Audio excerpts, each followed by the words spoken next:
Concluding a story can be one of the toughest challenges faced by a writer. The challenge of coming up with a satisfying ending that can get even close to matching the expectations of your consumers is a generally daunting one, and one that is oftentimes bungled in many ways by people from across all mediums. Video games oftentimes can circumvent this struggle by introducing multiple endings to strive for. More modern Fallout games have done a great job of providing numerous endings so that, even if you don't find the ending particularly satisfying while working for the NCR, well, maybe you'll find the independent option a bit more enjoyable. In regards to the Mass Effect trilogy, this methodology of providing long-term and well-thought-out endings to just about every single aspect of its story should seem like a no-brainer, and the notion that Bioware could potentially disappoint in the concluding chapter of a series that had, to this point, blown away and captivated the hearts and minds of so many people was simply an unthinkable one. In the eyes of many, Mass Effect 3 had laid the perfect groundwork to provide a plethora of engaging and unique endings that would mix and match the various decisions made throughout the three games to allow for the player, be they Paragon or Renegade, to arrive at the perfect solution for them. Mass Effect 3 released on the 6th of March 2012, with general overall gameplay improvements over the second game, and many options and plot threads from the prior games aiming to be continued and concluded throughout the course of its adventure. For many, however, Mass Effect 3 failed to deliver on its potential in many meaningful ways. By technicality, it provided multiple endings, but to say they were disappointingly similar and unsatisfying is an understatement. People were not happy with how the trilogy concluded, and it has, for many, tarnished the first two games with residual and lingering disappointment. We'll revisit the endings towards the end of the video, as that's a logical place to address them, but I think that it's important to lay the groundwork that this game is in some ways controversial and deserving of some of the criticisms levied its way. Do I disagree with them? Not necessarily, no.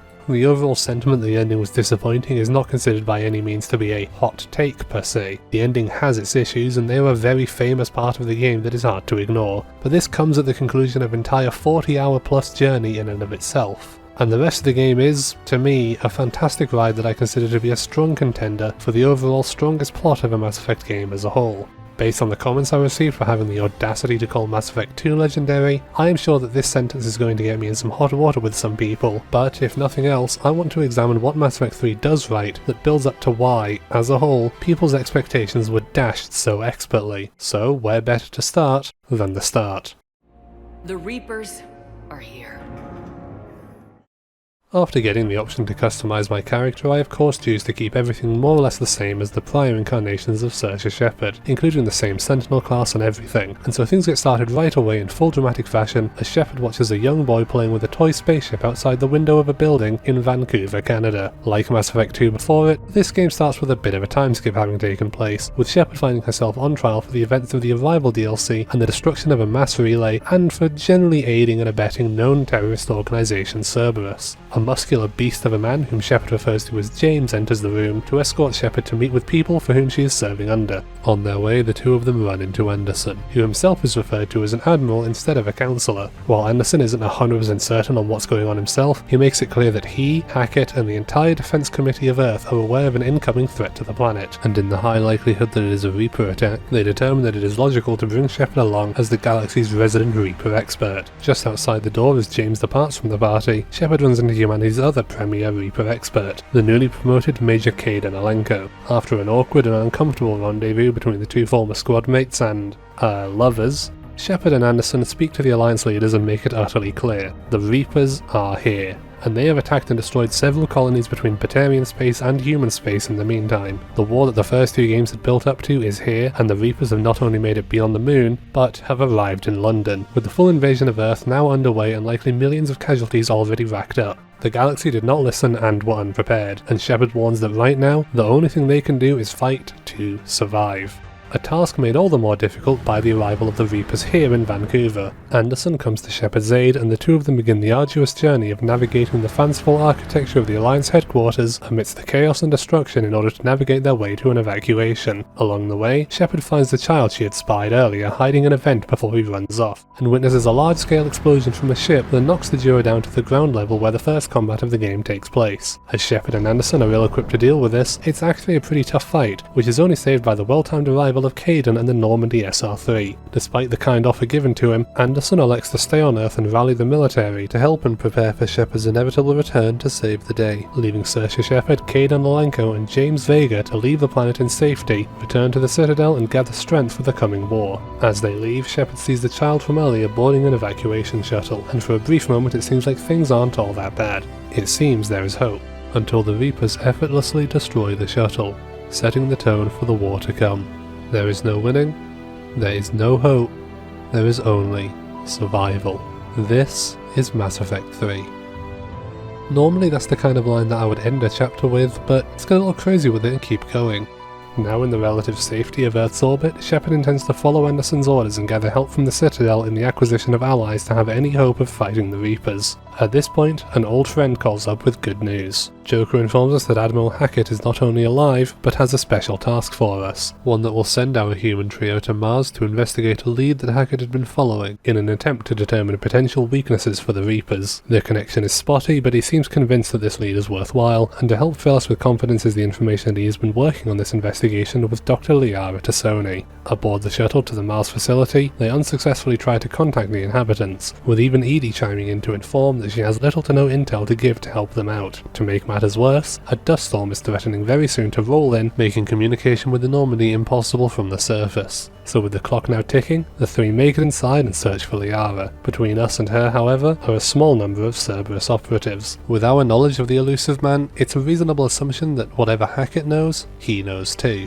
And with so few Cerberus troops committed to this, Kaidan smells an inside man involved, and it seems he's still hung up on Shepard's prior involvement with them, as he makes it clear that he's still very conflicted with working with her again, despite her and James making it clear that there is no chance that Cerberus has contacted her, and there is no chance that she is the mole in this operation. She asks for his trust, and he at the very least is willing to offer that much. Their bickering is cut short, however, as Liara is caught venting by Cerberus personnel, who cause a right ruckus. Her biotic powers come in handy as she readily takes them down and greets Shepard and Kaidan relatively happily. With her condolences for what just happened on Earth, and regrets for not visiting Shepard sooner, she further explains her research here at the Mars Archives, where she has uncovered blueprints for some sort of device that is capable of defeating the Reapers, something the Protheans themselves had worked on last time the Reapers came, and something that the Illusive Man is convinced will further his agenda too. With Cerberus hot on their heels, Shepard orders James back to the shuttle to defend the evac point, because this game series only allows 2 companions and not 3. James is reluctant, but he follows orders and leaves Shepard with her old squadmates to finish the fight. After gunning down some goons and doing a bit of parkour, we reach the security room to try and open up access to the areas we need. As we do so, we see footage of a woman named Dr. Ava Corey doing something suspicious. No time to dwell on it now though, as we have gained access to the area we need, and to do so we need to head outside into the upcoming sandstorm. Cerberus has taken a commanding lead in this mission. James has lost contact with the Normandy, and Shepard has lost contact with James. Things aren't exactly going well, but they press on regardless into a room full of people who seem to have passed due to asphyxiation, when the airlock was hacked open by, presumably, whoever our traitor was. After a bit of a fight and some info about what we're looking for, we view yet another bit of security footage that shows, shock horror, Dr. Ava Corey was the imposter and open up the doors for Cerberus. Liara is full of doubt about the ability of the galaxy to fight the Reapers. If the Protheans failed even with the plans for this device, then what hope do we have? Shepard reassures her to focus on what matters most, the people around her, and to buckle down and focus on the mission. And good thing too, as her abilities come in quite useful in charging past a few dozen Cerberus units, mechs and shields included, to arrive at another security checkpoint. Our traitor is well on her way to the archives, and the trams seem to be unhackable by our ragtag crew. However, Kaidan theorizes that we can use the Cerberus equipment to play a cunning ruse and pretend to be the Cerberus forces ourselves, pretending to have taken out all the Alliance forces and coming to help out, getting the trams sent back to us. He once again raises doubts about his trust for Shepard, but gets into position ready for the Cerberus troops to arrive and be quickly dealt with. The team ride the tram, take out some more guys, and finally make it into the archives. Kaidan watches the door as Liara looks for the blueprint, and Shepard, well, she winds up in a conversation with the Illusive Man, who makes clear what was already kind of known, his intent to find a method through which to control the Reapers, through which to use their technologies and powers to enhance and supposedly improve humanity. He plans to dominate the old machines and use them to rule under his own whims. He makes it very clear that his time working with Shepard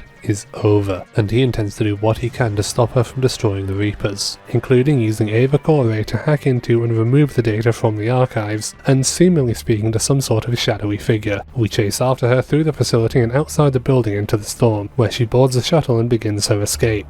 Fortunately, James Vega finally shows his worth as he rams a shuttle of his own into hers and wipes her out. As Kaidan is helping Liara back to the ship, Ava Kore emerges from the wreckage of her shuttle, seemingly as some sort of AI, and slams Kaidan into the shuttle wreckage on the Illusive man's orders. With the Reapers closing in, James grabs Ava's body and Shepard grabs Kaidan as they take the two of them aboard the Normandy to now follow Anderson's orders on the Citadel. I was under house arrest. There wasn't much I could do to help you anyway. This, to me, seems as good a time as any to quickly run over some of the timeline stuff and address what has happened between Mass Effect 2 and 3. And what happens is frankly very little. The Andromeda Initiative, the plans to send a few colony ships with the intention of settling, exploring and inhabiting Andromeda, has set off by this point, ready for the events of Mass Effect Andromeda to take place a few hundred years from now. There's also this weird species discovered called virtual aliens, who are like a species that have uploaded themselves to the cloud. The info on them is kind of weird, very limited, but does seem to imply that, like the Raloi from last time, there is technically a new species in the galaxy, though we will once again never come close to interacting with them. Post Shepard's destruction of that Batarian system, it's noted that a large number of Batarian ships are all arriving in various council-controlled systems, claiming their homes to be attacked by an unidentified hostile. What this means is that Amanda Kenson was very much correct in her assessment, and the Reapers have not only attacked Batarian space first, but it would seem that the Batarians as a whole are more or less gone. Already, this early into the war, the Reapers have effectively eradicated an entire species' way of life, and seemingly humans and Turians are next on the chopping block. And that's it. There's a few comics that detail what characters like Liara, Anderson, James and Udina were up to in the interim. While it is somewhat interesting, it's not at all necessary for anything, as there is really anything in this section. But I will use the time to briefly address the whole situation with Anderson at least. Even though I had him appointed as a councillor in the first game, he is now an admiral, with Udina being the human councillor now. It would seem that, unfortunately, Anderson has stepped down from his political role to instead return to a military position, one higher than his former rank, because he simply can't sit idly by while the galaxy is under threat of the Reapers. And that about covers everything, so let's now return to the present as our beloved duo and James journey to the Citadel. I'm sure the Council will see the need to help. On the way to the Citadel, Liara sends the blueprints to hack it, and upon arrival we make our way to visit the Council and seek medical attention for Kaidan. Whatever this weapon is that Liara has found, it's massive, and it will take considerable time and resources to create, so the Council will be needed to acquire as much support as possible to try and make this work and, if nothing else, to slow the Reapers down. Back aboard the Citadel, Shepard meets back up with Captain Bailey from CSEC, who has now found himself under the title of Commander, with him serving less as a police chief and more of a dignitary and tour guide for political visitors. With time to kill before the Council are ready, Liara goes off to visit our old chum Udina. Shepard goes to pay Kaidan a visit and look around the Citadel, and James does whatever it is James does. Crunches, I imagine. We meet with a military reporter named Diana Allers, who wants to join the Normandy to help manage Shepard's PR, and give messages of hope from the Normandy for the galaxy in these trying times. I let her aboard as, after all, publicity in a time like this is important, and it can't hurt to have somewhere for Shepard to give reports to the people without any red tape. Avina, the Citadel's VI, informs us of what's been going on the Citadel. Always good to see her, and we run into our old friend Dr. Chakwa in the hospital administering care to Kaidan alongside Dr. Michelle, that woman Gareth saved way back when in the first game. Chakwa elects to come back aboard the Normandy as the crew doctor yet again, while Michelle remains as Kaidan's primary care physician aboard the Citadel. We drop in and visit Kaidan. He's breathing but unresponsive. Unlikely to be out for a while, Shepard talks to him telling him to fight and that she, the Normandy and the Alliance both want and need him back, as he is by this point one of the most capable human soldiers there is, especially against the Reapers. And I would now like to use this opportunity to indulge myself in my first of likely many tangents, as I discuss the environmental storytelling that this game utilizes. Anytime you visit the Citadel, you'll find people standing or sitting around in various areas having discussions about their lives, what they were doing before the war, their hopes and ambitions, fears and what they've lost. Ordinary people of all walks of life of every species all together in a united fear for the future. Just round the corner, for example, we find an older human woman, concerned about her son and asking for information from an Asari clerk, who seems to be worried for this woman who has asked for this information multiple times already. The writing is on the wall. The woman's son is dead, and in her grief-stricken state, she is in denial and at a real risk of losing her sanity. And this is but one example of dozens of people all over the Citadel with sad tales to reaffirm the tone of this story, a story of hope. At the very least, Commander Bailey is still a relatively entertaining chap, and maintains that the Citadel is, for now, safer than most places. but that the work here is never ending and that he's worried for his son, daughter and even his ex-wife. Like most people, he's just trying to get by and do what he can to help out, and now it's Shepard's turn to help out by paying a visit to the council. Councillor Udina. Ugh, it feels pretty gross to say that, but he and the rest of the council are in session and once again bickering about the legitimacy of the Reaper threat. Fortunately this time it seems they were a bit more willing to agree to help out with the Reapers and to actually, do something. A massive and welcome improvement over their attitudes from last time. Alas, if only it was so simple. The Reapers pose a threat to each species and each needs to devote their resources to the defense of their own homeworlds. Sending fleets to Earth on some suicide mission to save humanity is a lovely idea, but they haven't the time, resources or resolve to do such a thing. Liara informs them of the weapon, named the Crucible, and her plans to utilize the Prothean documents found on Mars to eliminate the Reaper threat. The plans are incomplete, requiring a piece known as the Catalyst, but they are still not able to devote their resources to the Alliance. Udina is furious with the other councillors and intends to devise a plan with Shepard about what to do next, when their private meeting is interrupted by the Turian councillor barging in. While the Asari and Salarians are wholly uninvolved and unready to assist Shepard, it would seem that he has a proposal. Primarch Fedorian, the leader of the Turian navy as a whole, is MIA. The Turian homeworld is under attack, and finding and saving the Primarch would go a long way in securing military cooperation between the humans and the Turians that would at the very least lay a solid foundation for this planned mega fleet. The Council intends to set a summit to discuss further plans, and Udina will cash in all the goodwill that humanity has accumulated throughout the galaxy to garner as many resources for the fleet and for the Crucible as is possible. For now, the tentative alliance between Turian and human is the primary lead with which to follow, and Shepard will be the one to hopefully secure it. After a lovely, hostile interview with a reporter who has shown up in the other games as a pretty tough cookie, Shepard reassures the galaxy at large that she will do what she can to save the lives of everyone she can, before making her way back to the Normandy to set off for Palaven, the Turian homeworld, to visit its moon, the last known location of Primarch Fedorian. Getting some shut-eye in while she leaves the Citadel, Shepard has a nightmare where the young boy she saw on Earth is in a forest, scared and alone. Shepard reaches out to him, seeking to save him again, hopeless as he bursts into flames.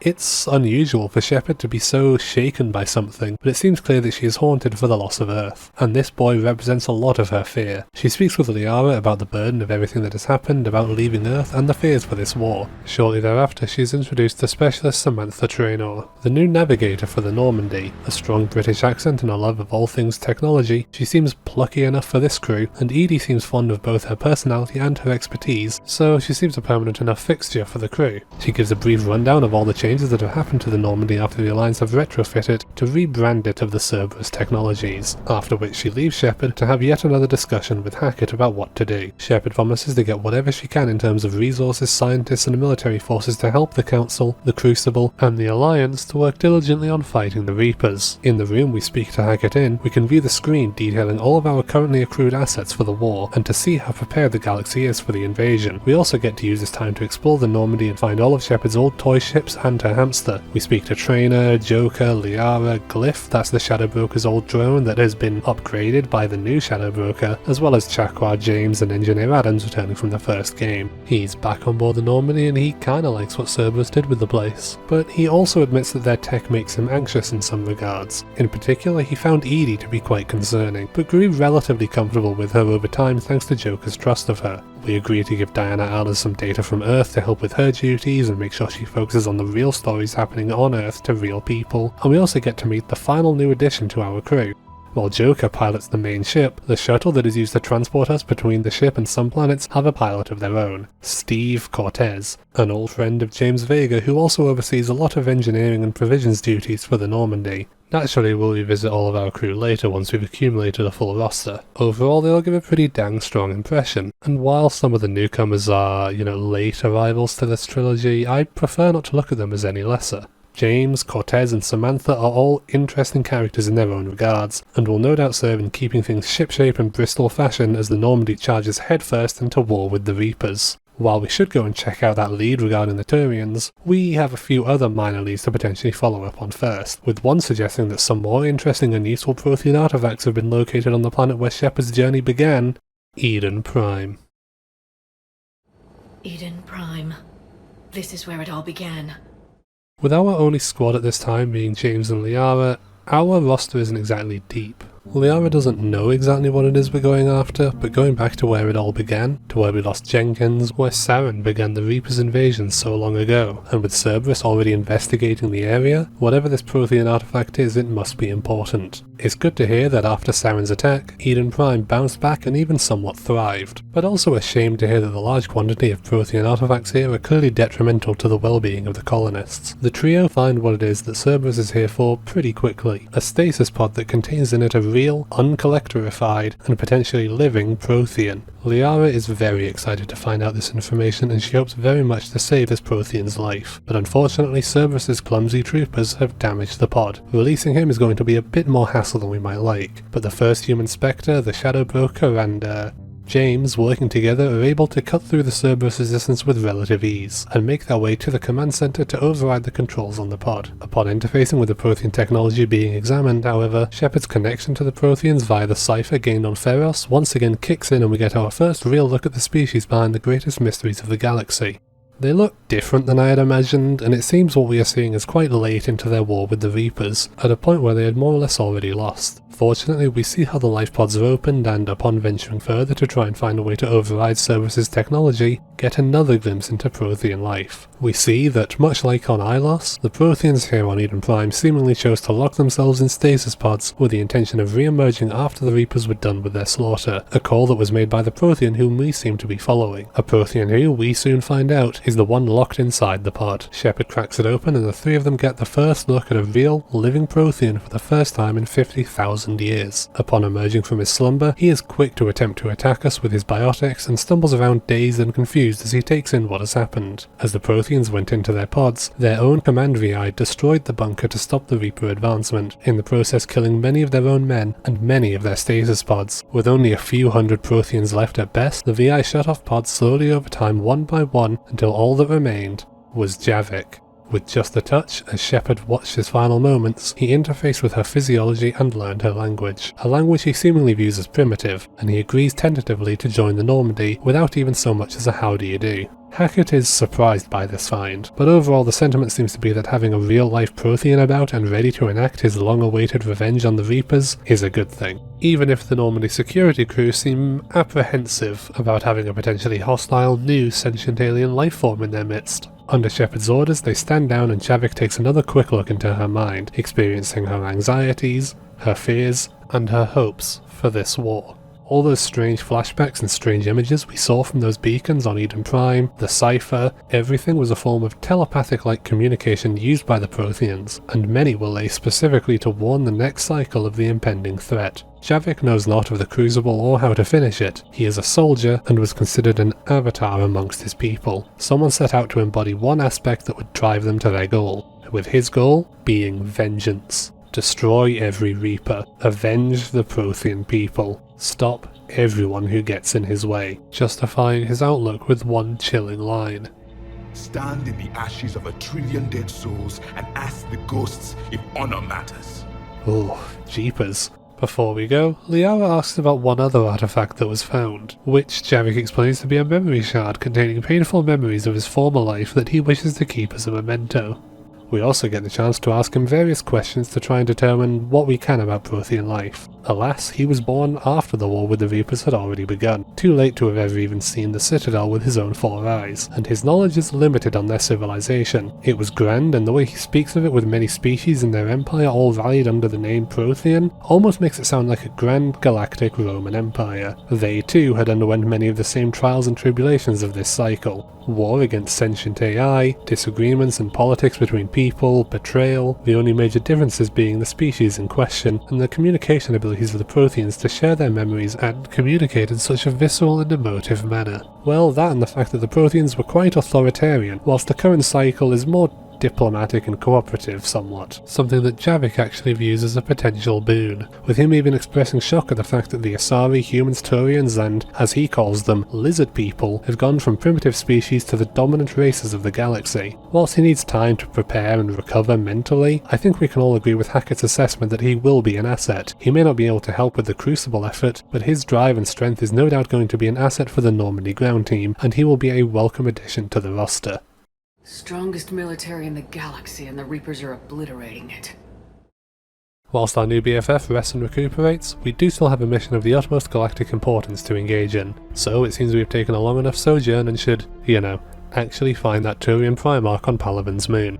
After not doing that and actually doing some side quests instead, we finally touch down on the moon with the perfect view of the utter annihilation of the Turian homeworld, best seats in the house, and begin the search for the Primarch. The Reapers are fully underway on their invasion of Palaven, much like they are on Earth, and despite their otherwise impressive military, the Turians are losing. Even here on their moon, which interestingly has a breathable atmosphere, the Reapers are swarming the military base we are visiting, and our good old friends the Husks make for a spicy landing. With full-sized Reapers in over yonder laying waste to doubtlessly countless platoons of Turian troops, we make our way into the base camp and have a meeting with a Turian general named Corinthus, who quickly informs us of the Primarch Fedorian's recent death at the hands of the Reapers, with the Turians paying the price for an otherwise sound but, against the Reapers, ultimately irrelevant flanking maneuver. It falls on Shepard's capable hands to re-establish communication between this base and the rest of the Turian military. Marching onwards, we arrive at the comms tower, which has sustained substantial damage and will require either Liara or James to go and make repairs. Just like old times, Shepard and Liara hold out at the bottom of the tower and wait for James to finish up. Surprisingly, he gets the repairs done pretty quickly, and rejoins the fight in time to clean up the husks in the area and begin our return to the base, where Corinthus has new information for us. Upon our return, he informs that the current hierarchy of the Turian command is in chaos, with no straight information on who is next in line to fill the position of Primarch. With finding one being vital to our mission here, however, Shepard insists that the general find one. It is then that we are interrupted by the arrival of a familiar, friendly face, the Turian's Reaper expert and therefore equivalent of Shepard in these matters, Quarian. After introducing him to James and reintroducing him to Liara, Corinthus informs that a man by the name of Victus is the next in line for the position of Primarch. Garrus knows the man well, and he's a fairly popular figurehead among his troops in spite of his controversial tactics that are viewed as somewhat dishonourable to the Turian military command. Garrus finds the idea of Victus now being the leader of the Turian military interesting and genuinely believes that his unconventional tactics are exactly what they need for fighting the Reapers. With Garrus now tagging along, Joker informs of a situation going on the Normandy, with the systems going haywire, and Liara volunteers to head back and make sure that it's not a huge emergency. Left now with just James and Garrus in our command, we set off to go take care of some recently dropped off Reaper forces. Here we get our first look at fighting the Marauders, Turians that have been turned into Reapers much in the same way that Husks and Collectors will Reaper fight humans and Protheans respectively. They sacrifice their own units in some sort of blood ritual that heals them and provides shields, making them quite tanky units to take down, but ultimately without adding too much challenge outside of large scale engagements. Up ahead we get to shoot a mounted turret, which is a real hoot, and fight a brute, a type of Krogan Turian Reaper hybrid monster that is incredibly strong and heavily armoured with powerful hits. After it is dealt with, we are informed by Corinthus that comms between him and Victus are difficult, and so Garrus takes charge to lead us towards Victus's last known location. He takes the time to inform just how bad the situation is on Palaven, regretting how unprepared the galaxy as a whole was for this, and how many people have died already so early into this war. Garrus was always a bit of a softy deep down, but he still takes the time to reassure James that playing the political angle here is the better move in the long run to take down the Reapers, to take a chance at a full-scale united assault. In fact, this whole mission has quite a melancholic tone to it at this point, even in the midst of all the action set pieces going on, pondering over downed ships, regrets for the tension between the races leading to the lack of reinforcements from Krogan and Batarians on account of prior hostilities during the Genophage and the Skillian Blitz. Nonetheless, we plough through their forces and meet with Victus, who immediately displays reticence at the thought of playing diplomat. Like Anderson, he views himself as a soldier first and foremost, but he is at least able to contend with the assessment that a strong, military-minded leader is exactly what the Turians need in a time like this to save Palaven and Earth. Garrus isn't crazy about the idea of having Victus leave, even expressing surprise himself in the idea that he is somehow the Turian's expert on taking out Reapers, but he at least contends with the idea that Shepard's mission is just, and he pledges to join for the ride once more. Victus, on the other hand, has one more request to make of us before he can provide his full military might to Earth. With his fleets away from Palaven, the Turian homeworld will be under much greater threat, and to strengthen not only his fleet, but that of the humans as well, he requests that Shepard seek the assistance of the Turian's most contentious relations in the galaxy. He wants the help of the Krogan. The time for unity is now. With the Primarch now on board for this summit and this alliance, Shepard is shot down by the Asari councillor who states firmly that she and her people are unwilling to attend the summit with Krogan involvement. Hackett, on the other hand, seems less concerned by the Krogan involvement. He does, however, seem more concerned with how problematic the Salarians are likely to be with this in mind. With little more info regarding the Crucible, Cerberus and the Reapers as a whole, we leave Hackett to his work and catch up with Garrus. He hasn't heard from his family in some time, and neither has Shepard with her mother. The two are very realistic about their odds, but Garrus still has that spark of hope in him that this summit can truly work out, and recalls on what he's been up to since the Collector base. Garrus went to his father, informed him of the Reapers, and was able to get funding and resources to commit to preparing for their arrival. They weren't necessarily the best or most expansive resources ever, but they did what they could to help the fleet prepare for the Reapers, and likely saved many lives thus far, but for now he wishes to only return to his one true love: calibrating the Normandy's weapons. And a good thing too, as we follow up on whatever the issue on the Normandy was that Joker informed us about, taking place in the AI core where EDI's servers are stored and where Legion once presided. There seems to have been a small fire, and emerging from the smoke is the robotic body of Dr. Ava Corey. However, that Cerberus AI has been replaced wholly with our own. EDI took control of the body after it had attempted to come back online, and she now has this body with which to interface socially and in combat situations on the ground, in addition to providing her usual services on the ship. With her full reassurances that this new corporeal form is safe, she heads off to speak to the crew and make sure things are in working order. She seems particularly excited about the notion of showing herself to Joker, which is a concerning amount of information to air so publicly. Samantha informs of an ongoing attack at Grissom Academy, the same place we sent that poor chap from Project Overlord, and that they are seeking assistance from a potential Cerberus attack. Joker is unsurprisingly ecstatic and somewhat creepy regarding EDI's new body and gives way more information than I'd care to know. EDI, however, wishes to ask Shepard about whether she thinks she should make modifications to her programming, specifically certain shackles in place to ensure she obeys orders, and whether Shepard thinks she should remove them, as the whole point of free will is to be,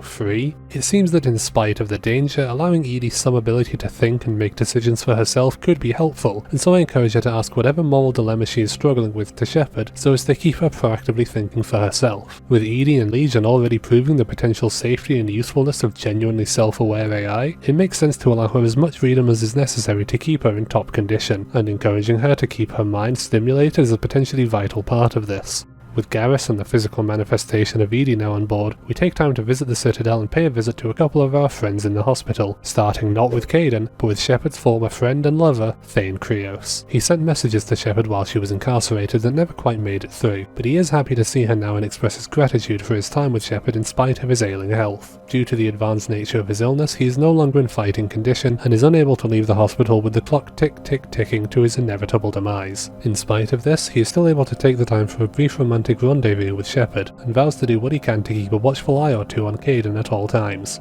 Speaking of whom, we go in and catch the end of a visit to him from Udina, who has at this point offered for Kaidan to become the second ever human Spectre, to follow in the footsteps of Shepard, though he has so far remained non-committal to the offer. Unable to leave his hospital bed, Kaidan is clearly ready to get out and about into the galaxy to take the fight back to Cerberus and the Reapers. He uses the time to talk regrets with Shepard, Horizon, Mars, Vermeer, and above all wants to make sure that he and Shepard are still in good graces with one another in spite of it all. He knows about Thane, and he's admittedly not best pleased about the end of his and Shepard's relationship in the past, regretting the way he had handled it and vowing largely not to judge her for moving on. He even takes a moment to admit that he was wrong to have judged Shepard for her involvement with Cerberus, and the two part ways for now as friends. Elsewhere on the Citadel, as we go around offering help to various people, we find a Salarian Spectre by the name of Jondam Bell, who is investigating Hanar, who seemingly stole Reaper tech from a Batarian base. Tech that would lead to indoctrination later down the line. And what is more interesting is that this intel found its way into his hands by a master thief that he's been pursuing for some time, who just so happens to be another old friend of ours, Kasumi Goto. Agreeing to help his investigation and check up on the various Hanar at risk of indoctrination, we very quickly run into Kasumi herself, who openly admits to leaking information to the Spectre from the information found in Keiji's grey box that we acquired from Donovan Hock's party, and agrees to help out our investigation where she can, even going as far as to praise Bao's abilities and methodology for the most part. Just around the corner from here, where we make some Spectre requisitions to aid our investigation, we also negotiate the release of Kenneth Donnelly and Gabriella Williams from our old Cerberus crew to rejoin us on the Normandy. Normandy. As we traverse the Citadel keeping an eye out for mysterious jellyfish, we run into yet another old friend, and perhaps a slightly more surprising one. Our old yeoman back in Shepard's Cerberus arc, Kelly Chambers, is here on the Citadel having ditched her old Cerberus ways. She is unable to tag along on this particular adventure due to PTSD induced from her time on the Collector's base. Based on her recounting of the events, it's pretty understandable, but she is now devoting herself to protecting people on the Citadel. In spite of this, we give her a warning to change her identity and flee Cerberus further than she currently is. Take no chances. As a reward for perhaps saving her life yet again, she commits herself to helping out on the Crucible and, most importantly, gives Shepard back her fish. In this area we find some more information on the Hanar, and have a chat with Kasumi about which old friends we have met up with her specifically upset that Jacob is not on board. We also bump into Garrus hanging out down here and encourage him to continue his plans to negotiate medical care offers for injured Turians. Next to him is one of those weird Shepard VIs that Thane's old friend Mouse was selling, a fun novelty that leads to very amusing interactions. My personality matrix can predict what the real Commander Shepard would say with 7% accuracy. Anyone ever tell you you're one hell of a looker, soldier? We meet back up with Bao, who has pinpointed the suspicious Hanar diplomat we are looking for, a handsome bloke by the name of remarks the works of the Enkindlers in despair. Seems that this one believes the Enkindlers, his people's name for the Protheans, want him to serve the Reapers as the Collectors did. With the two Spectres attempting to arrest the Hanar, he deploys a virus as a countermeasure and has his manservant grapple Bao. Shepard delivers him a swift right hook as Bao shoots the Hanar dead and Kasumi disables the virus, but not before triggering a failsafe that causes the computer to blow up and leave her deceased on the floor. Or at least that's what Kasumi has Bao think, that she gave her life to save the Hanar homeworld from the Reapers, causing Bao to commit himself and his resources to the war. Kasumi, on the other hand, emerges from her invisibility and pledges her technical know-how to the Crucible project. All these old and new friends agreeing to work on the Crucible or join in the fight is really something, and the next old friend we run into is quite a surprising one. Bala Vaughn. Remember this guy? An agent of the Shadow Broker who helped in the investigation against Saren ages ago, gives us a tip on Liara, the Shadow Broker's, behalf in exchange for pledging his resources. This isn't a side quest I'll go into too much on, but we similarly run into other familiar faces from bygone years in this area, including that one couple arguing about a baby from the first game, and the bartender from Ilium who is now working on the Citadel. A chat with that bartender reveals her to, in fact, be Liara's biological father, in a sense. The woman with whom Matriarch Benezia had a child with at the very least, who has been keeping tabs on Liara this whole time. And speaking of older powerful Asari, we head to the local nightclub and find who else but Arya Taloic, the self-appointed de facto leader of Omega, casually displaying her influence as she pulls the Asari Council's strings to get people to stop questioning her. Unfortunately for her, Omega has been invaded and taken over by Cerberus, and while Arya intends to take it back and lay her claim to her beloved station again, she first sets Shepard on a little quest to rally support from the mercenary groups under her control to assist in the war, provided that Shepard can get them to stop running amok and obey her commands once more. After running around and meeting with the leaders, watching the Blood Pack leader get betrayed by his next in line, convincing the Turian generals from Korra's den way back when to stop investigating Blue Sun's activity in exchange for a weapons deal, and opting to ensure the Eclipse leader stays locked up and is replaced with her much less eccentric second in command. With Arya's dirty work dealt with in the cleanest way possible by far, we now have a small army of Vulture, Batarians and various other mercenaries prepared to fight dirty against the Reapers, and we also drop by to tell Liara about her father's presence. Naturally, the Shadow Broker has already garnered the information on her father's presence and identity, but had already elected not to speak with her in case she causes troubles. But with Shepard's nagging, she goes over and speaks to her, getting us a bit more support for the war. With more or less everything done that we can possibly do on the Citadel as of present, you might foolishly and arrogantly believe that we will continue the important work of securing an alliance between the Turians, Salarians and Krogans. Anyway, we travel to Grissom Academy per that tip that we were given by Samantha and arrange a ground mission in the school, whereby we have Shepard and Garrus enter with the perfect opportunity to test out Edie's combat capabilities against Cerberus. Get out of here and back to the Normandy. We'll find another way off the station.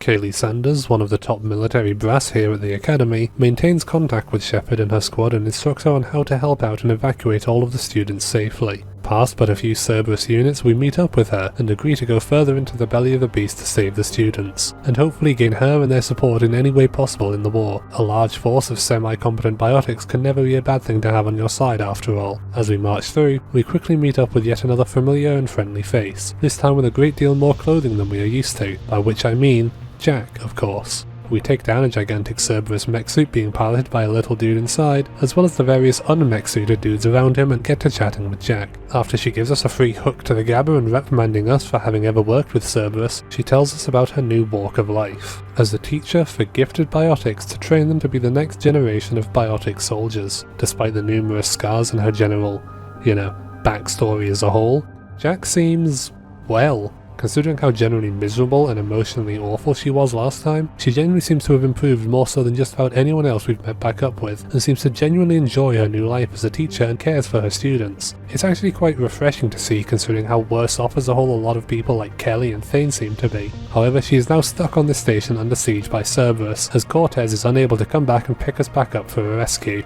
As such, Shepard and Kaylee put together a comprehensive plan of action to get everyone out of here. Cerberus tries to flip the students to supporting them, but Jack uses her charisma to convince them to stick with Shepard and keep it together.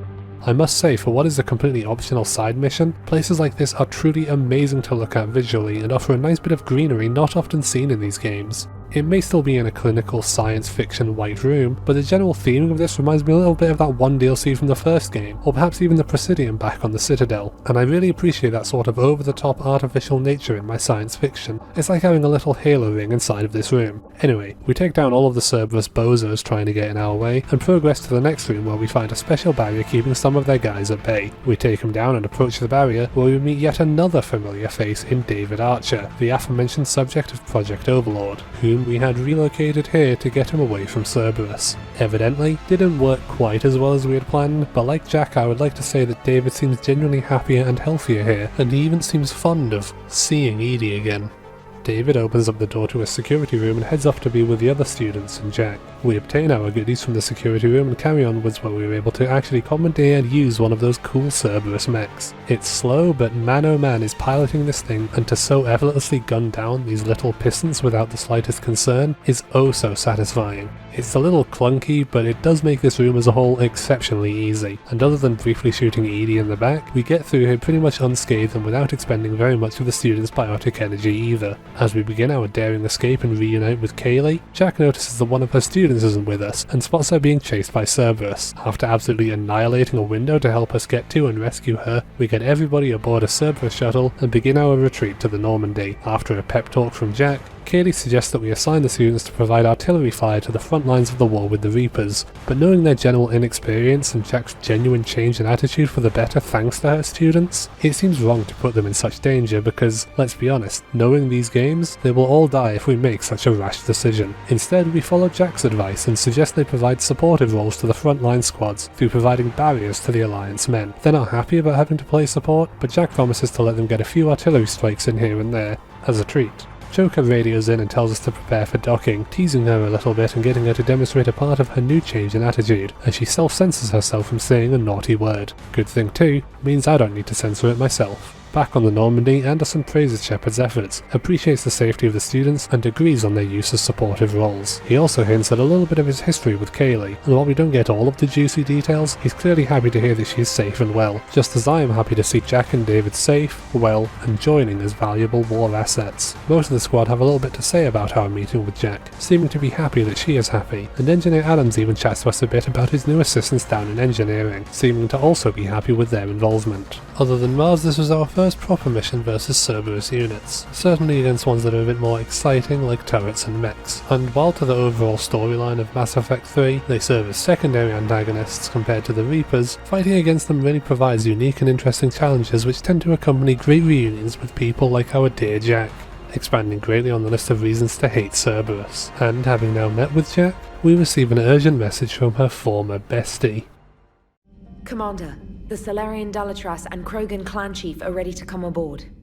Slightly odd chapter name aside, we return again to the Citadel to follow up on Miranda's email. She's lost contact with Oriana again, fearing her father's involvement, stating that she intends to pursue this on her own, having cut off all contact with Cerberus and the Illusive man. Like Kelly, she's been on the run, but is a little bit more capable of handling her own problems. For now, she just wanted to chat, but makes it clear that she may need information or assistance that a Spectre can provide down the line, and departs. In a paragraph that I have accidentally deleted from the script, we pay a visit to Kaidan, who expresses worry at how close he came to death back on Mars, and states that he has some stuff to finish up, but would be interested in rejoining the Normandy once he's been fully released from hospital. At least for now, he's up and about eating solid foods.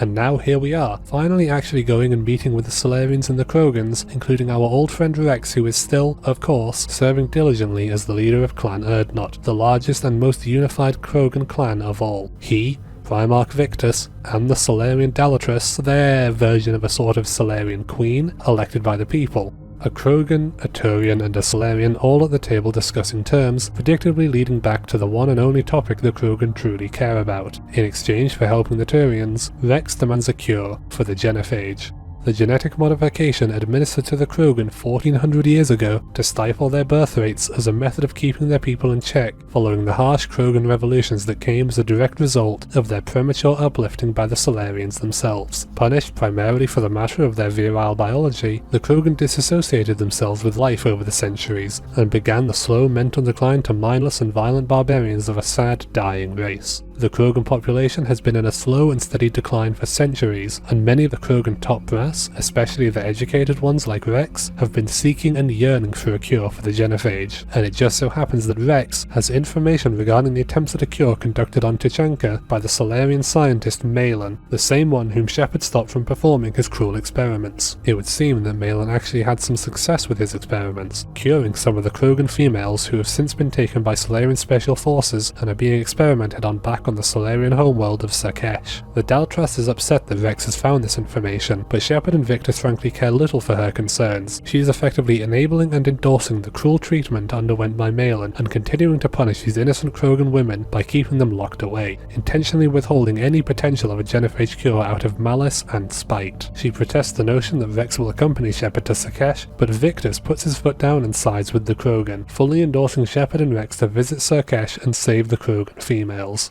Accompanying us will be Garrus, as Rex's old friend and an important figurehead for the Turians, to hopefully help smooth things over, and we'll take Javik for a spin because he made fun of Salarians once and it was funny. On the shuttle, the four of them have a little chat about keeping things diplomatic and friendly to ensure Rex gets the best deal he can. Seeing my two bros back together again is great, and Rex wastes no time in making the grandest possible entrance he can, leaping from the sky and throwing some Salarians around with his biotics. Fortunately, before things can get too ugly, someone with full authorization and information by the name of Paddock Wicks swoops in to keep things friendly as we watch a Yarg, the same species as the last Shadow Broker, getting transported. Javik claims they've grown quite a lot in the last 50,000 years. Wicks seems nice enough, and my understanding is that you get to spend a lot more time with him based on decisions made in previous entries, but as is, he won't be doing too much for us. Firstly, we keep pushing this button that some guy tells us not to press numerous times to get a reaction out of him. Cute.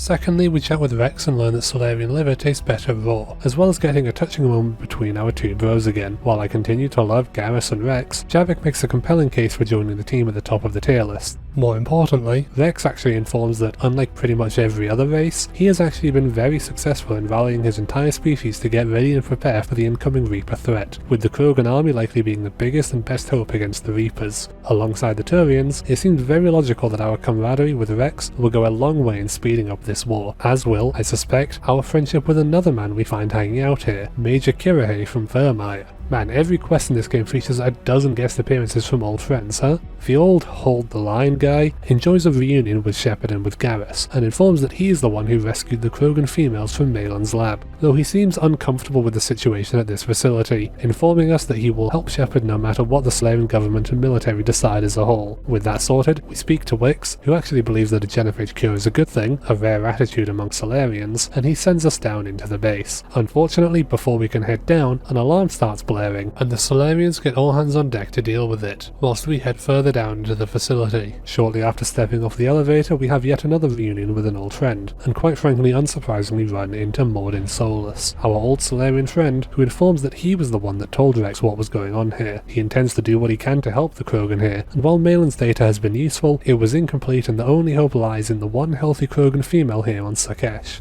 The Krogan female is suspicious of the situation as a whole. She mourns the other Krogan women here, who have all died, and knows that while Mordin and Paddock Wicks may try to help her, she poses a threat to the vast majority of Salarians that want the Krogan gone, as is evidenced by the source of that blaring alarm being revealed to be an impending assault from Cerberus. Rex demands her release now, and with some coercion from Mordin to get the door open, he travels in her containment cell to ascend to the surface as Shepard, Garrus and Javik prepare to shoot their way out. I would argue that, compared to what was faced on Grissom Academy, the Cerberus troops here are chumps. They have not sent the best of the best, but the situation is complicated by the ticking time bomb that is the fragility of the pod containing Mordin and the Krogan, setting a strict time limit on how much dilly-dallying Shepard can really do here. In all honesty, it's really not all that tense as a whole. There's plenty of time to get there and send Mordin up to the next checkpoint, even if our chat is interrupted by Cerberus yet again. Frankly, the whole mission is just absolute chaos, with the buildings all on fire, experiments getting released from containment, ships flying about and shooting at each other, and seeing Kirihei's cool pistol thingy. There's so much going on, and it looks amazing, especially getting the chance to fight against some Varan and being introduced to a new type of Cerberus unit capable of setting up surprisingly tanky turrets. We send Mordin and the female up to the landing zone and follow them up, with the containment shield on the pod even actually taking a fairly substantial chunk of damage. Fortunately, not nearly enough to get through, and so we're able to start... Nope, never mind. We can't open it as we were in fact interrupted quite rudely by one of those gigantic mechs we saw on Grissom. Fortunately, we got our hands on one of those pistols that Kirihei showed off, and that combined with a few shots from our sniper rifle take the mech down in no time flat, clearing the area for Rex to land the shuttle and to rescue Mordin and the Krogan. She shows a bit of contempt for Rex's courtesy, and even shows herself to be quite capable as she takes down some Cerberus assailants. Unfortunately, they aren't able to explain their intentions here before passing, but our mission here is done. She is safe and on board the Normandy. We fill Hackett in on how the mission went, who seems very eager to see a united Turian and Krogan alliance, as well as expressing some success in the production of the Crucible construction, with us even getting a bit of a glimpse of his perspective on how it's going. It's going big, massive even. With this mission a rousing success, all that's left is for Rex to have Mordin synthesize that cure from the woman and Rex's tissue, and using his own knowledge combined with Malin's data to get it done ASAP. He informs that he intends to talk to Eve, his name for the Krogan female based on human religious texts, and leaves us with Rex and Victus. It's a matter of galactic peace.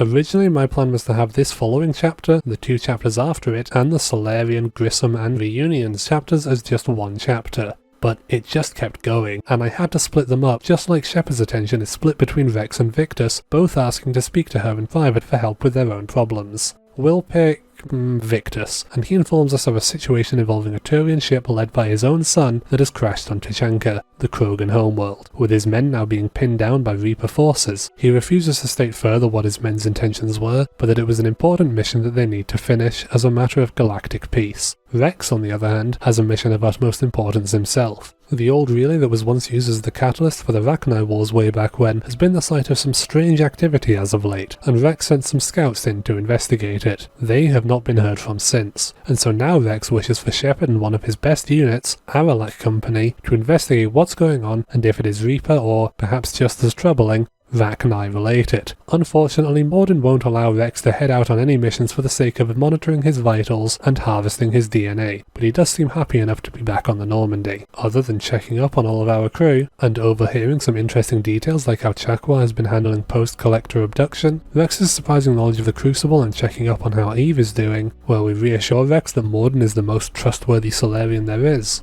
Oh, and we learned that Rex is afraid of needles, surprisingly.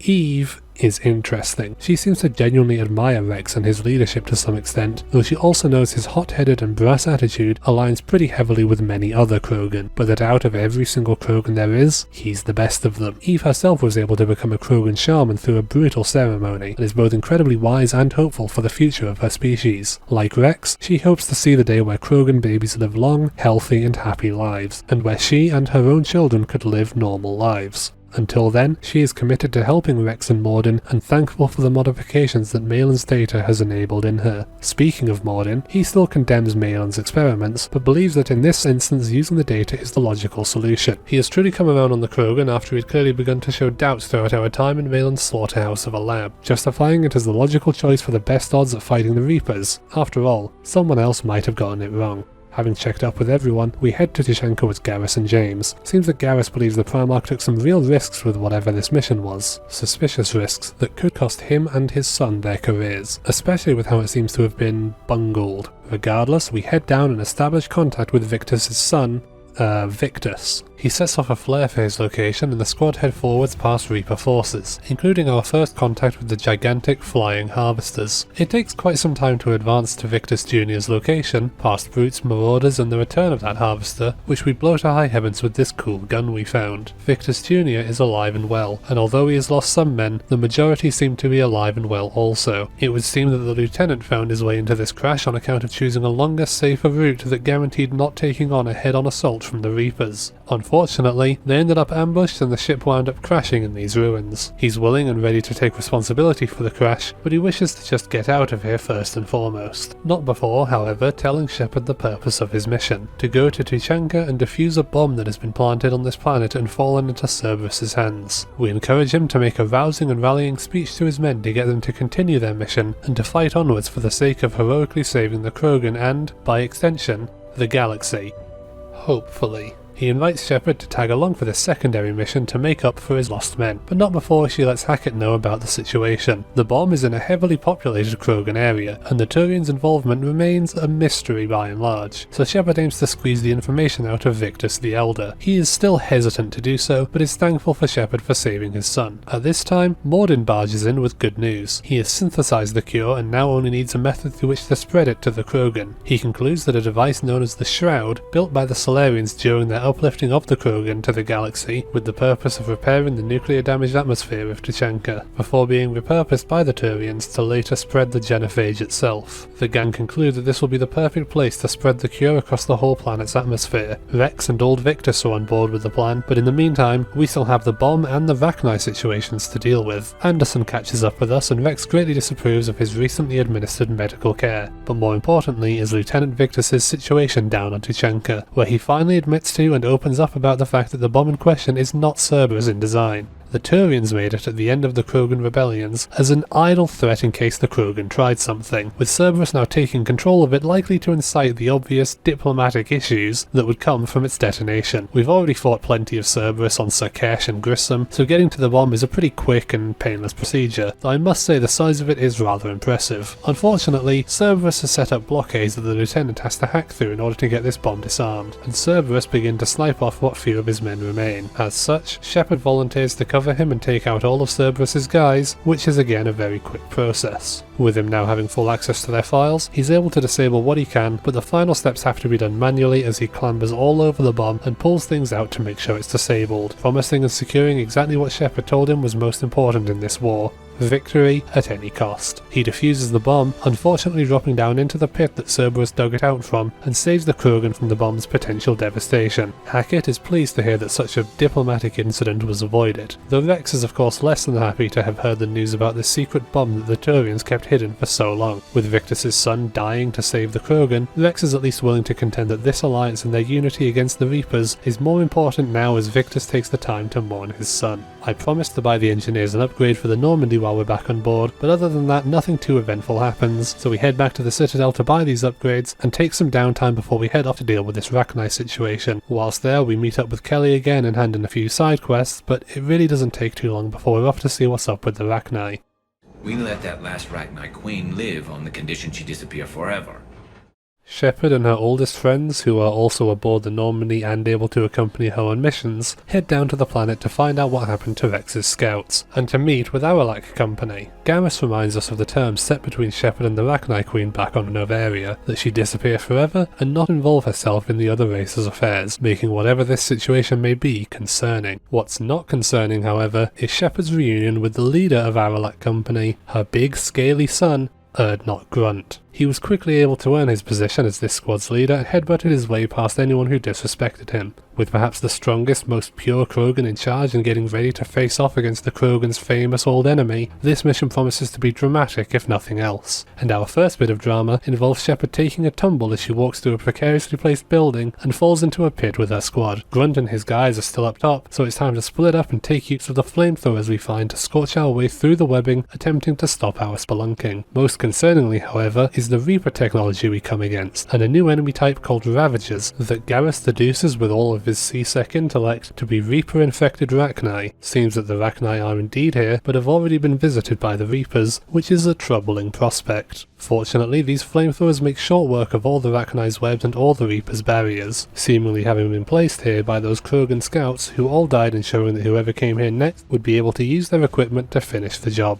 The big, spongy bellies on the Ravagers makes taking them out an easy puzzle to solve, though it is understandable how a whole Rachni army on the Reaper's side is a bad thing, so we press on and meet back up with Grunt and Aralite Company deep into the caves. He intends to hold the line while Shepard presses on to deal with whatever it is that is in charge of the Rachni here, which turns out to be the Rachni Queen from Novaria. She upheld her promise, returned home and pledged to a peaceful existence, until the Reapers arrived, indoctrinating her children and modifying them with their technology to turn them into the Ravagers, just as the Reapers created husks, marauders and brutes. The Rachni Queen, however, is still in full control of her faculties, injured but of sound mind.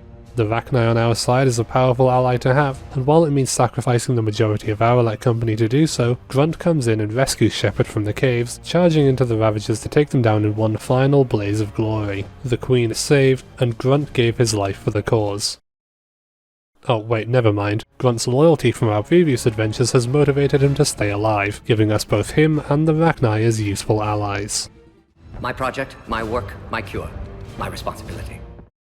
The Shroud, or I suppose at the very least the building dispersing it, is under attack from the Reapers. Specifically, it seems that they themselves intend to rewrite the Shroud and use it as a form of convenient genocide-grade poison to wipe out the Krogan. Victus commits to attacking the Reapers in the sky with the Turian ships, while Rex attacks the ground units with the Krogan, and Shepard and her squad escort Morden and Eve into the facility to get the cure ready for dispersal. As everyone gets ready for this urgent mission, the fate of the Krogan in their hands, Shepard receives an urgent message from the Salarian Dalatrass, the same woman who knowingly withheld information on Eve's whereabouts. Perhaps unsurprisingly, she announces her intention to betray the Alliance and the Turians once more by requesting that Shepard sabotage the Genophage cure due to the supposed inevitability of a future war with a Genophage-free Krogan. She requests, specifically, that we stop Morden from dispersing the cure in a completed form and rely on the pre-existing failsafes built into the Shroud to stop any cure from being successful, tricking the Krogan into believing it is solved, securing their alliance, but also gaining the support of the Salarian scientists.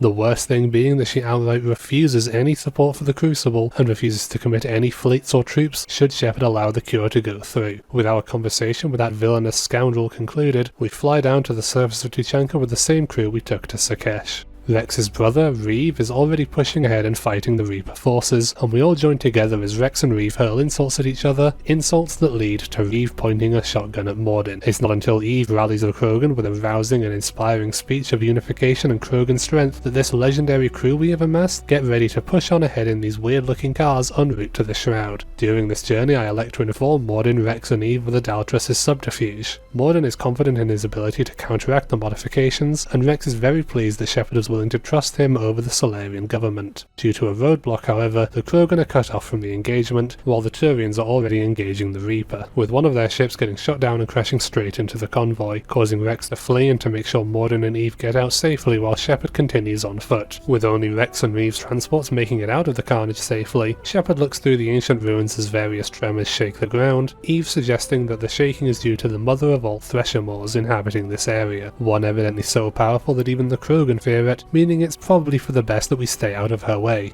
We get a really good insight to Krogan culture before they destroyed their planet here. It really is quite fascinating to see signs of civilization, nature and, as Eve so poetically puts it, hope, plus a few Rachni. Javik notes that he is looking forward to killing a Reaper, while Gareth seems to have truly come around on the Krogan, talking about how he hopes this plan will be successful. First things first, however, we have to storm through this area and kill any Reaper forces we can, and fast, as we confirm that this giant Thresher Maw is indeed active here, and adding further to the time pressure of our journey to the Shroud. Approaching a bridge adorned with more Krogan artwork, the Thresher Maw swoops in and chases off Rex and Reeve's trucks, once again cutting us off from our pals and instead encouraging Shepard to press onwards through some sort of Krogan war memorial and fight off a variety of husks while Mordin and Rex seem to rather enjoy their fight with the Thresher more. Up ahead, Shepard is finally reunited with Rex and gets inside the transport just as the beast attacks and devours Reeve's truck whole. Fortunately, the components of the cure are in our truck, and so we pull up to the shroud and make a plan to get past the Reaper. Eve has formulated a plan on how to do that, to utilize giant hammers in the area that the shroud facility was built inside of, hammers that create a large sound designed to attract the attention of the mother of all Threshermores, to use her to take down the Reaper. With a vote of confidence from Rex, calling us his friend and proclaiming that the name Shepard will be the new Krogan name-meaning hero, he holds the line valiantly as we get ready to summon a worm, I guess. While Shepard deals with the Reaper ground forces, Rex finishes up with the Ravagers and gets the hammers ready. Shepard prepares to enter the arena proper where the hammers are held, however the Reaper itself prepares to blast her down with its lasers and stop us at the last hurdle,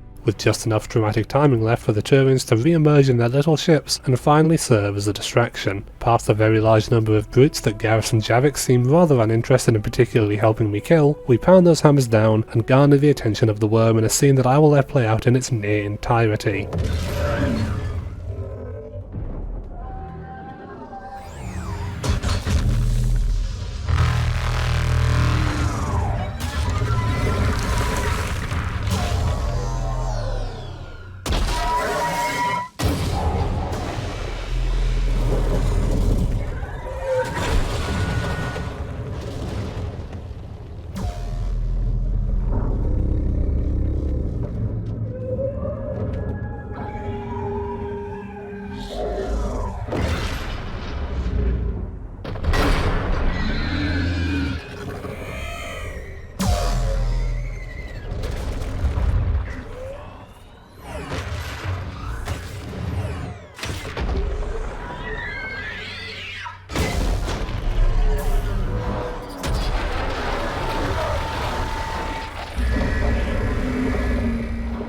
Just gorgeous.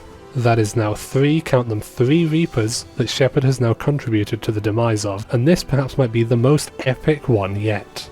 Inside the facility, Shepard reunites with Mordin as he puts the finishing touches on the cure and gets it ready for dispersal. Eve is returning to safety, but Mordin informs that manual access will be required to activate the cure properly. Manual access at the top of this crumbling tower. Shepard tries to convince him not to throw his life away, but it had to be him. Someone else might have gotten it wrong. At the top of the tower, Mordin enjoys once again singing some Gilbert and Sullivan as he reprograms the shroud and spreads the Genophage cure across Tuchanka before the fate of the Krogan is set. The Genophage is cured, and Rex and Eve will go on to lead Clan Urdnot to a peaceful and hopeful future, and Mordin Solus is dead.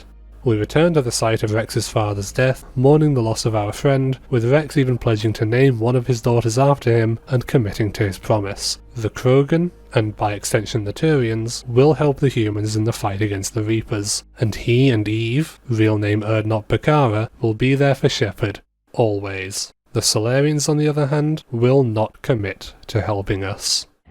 We fight or we die. And so, with Act 1 more or less concluded and a dear companion departed, Shepard goes to get some shut-eye and prepare for whatever may come next. We will of course talk about all that, but it seems after such an action-packed and explosive finale to approximately 1/3 of the game, it's a great time to take a moment and talk about the real best part of Mass Effect 3, and the thing that remains largely uncontroversial about a game that draws disdain and ire from so many. The gameplay. If you cast your mind back to the gameplay from the first game, the shooting mechanics and the slower, sort of clunkier implementation of abilities, albeit impactful ones, all of it was bogged down by the Mako. The second game went a very different direction, improving upon this concept with more meaty and meaningful shooting mechanics which are very satisfying, fast-paced and all around, at least in my opinion, improving by adopting more typical shooting mechanics that feel a bit more like Halo or, perhaps more aptly as a third-person shooter, Gears of War. Which means the natural escalation then, seeing as they have clearly committed to the streamlined gameplay of Mass Effect 2, is to enhance the gameplay leaning further into that fast-paced and exciting third-person shooter angle by streamlining the mechanics on the player end and, perhaps most vitally, improving on the enemies. And that's really where Mass Effect 3 shines for me, and is the only place that I can really talk about the gameplay that doesn't boil down to just effectively saying, it's better? Gameplay is a very feelings-based thing, and for me to talk about it in a meaningful way would be repetitive and uninteresting, and no matter how passionate my speech about it is, I would still get people disagreeing with me in the comments for the sin of finding the gameplay appealing at a base level. So let's just talk about how the enemy factions and enemy types improve upon the gameplay in a way that I feel is at least pretty agreeable to most. As you may or may not have noticed thus far, the game features two primary enemy factions, with each mission typically featuring one faction or the other. In any given mission, Shepard and the gang will typically end up fighting against either the Reaper faction or against the Cerberus faction, and in some ways you may see this as a lowered enemy variety type, as we see a lot less involvement from, for example, various aliens, as we saw in the mercenary groups from Mass Effect 2 with their varied alien enemies, Batarians, Krogan, Salarians, etc. But the focus on the two enemy factions gives them a chance to introduce enemy types and varieties that are a whole lot more than just person with gun and the occasional person with biotics. If you take Cerberus for example, who we have so far shown to feature their regular troopers in addition to special units like the Atlas Mech, combat engineers and other types that have yet to really show up in any meaningful way, specialized snipers, armored guys and even ninjas apparently, the factions may not feature a whole lot of variety, but they do a lot with so little that allows for a bit of strategy and for a much more interesting gameplay loop.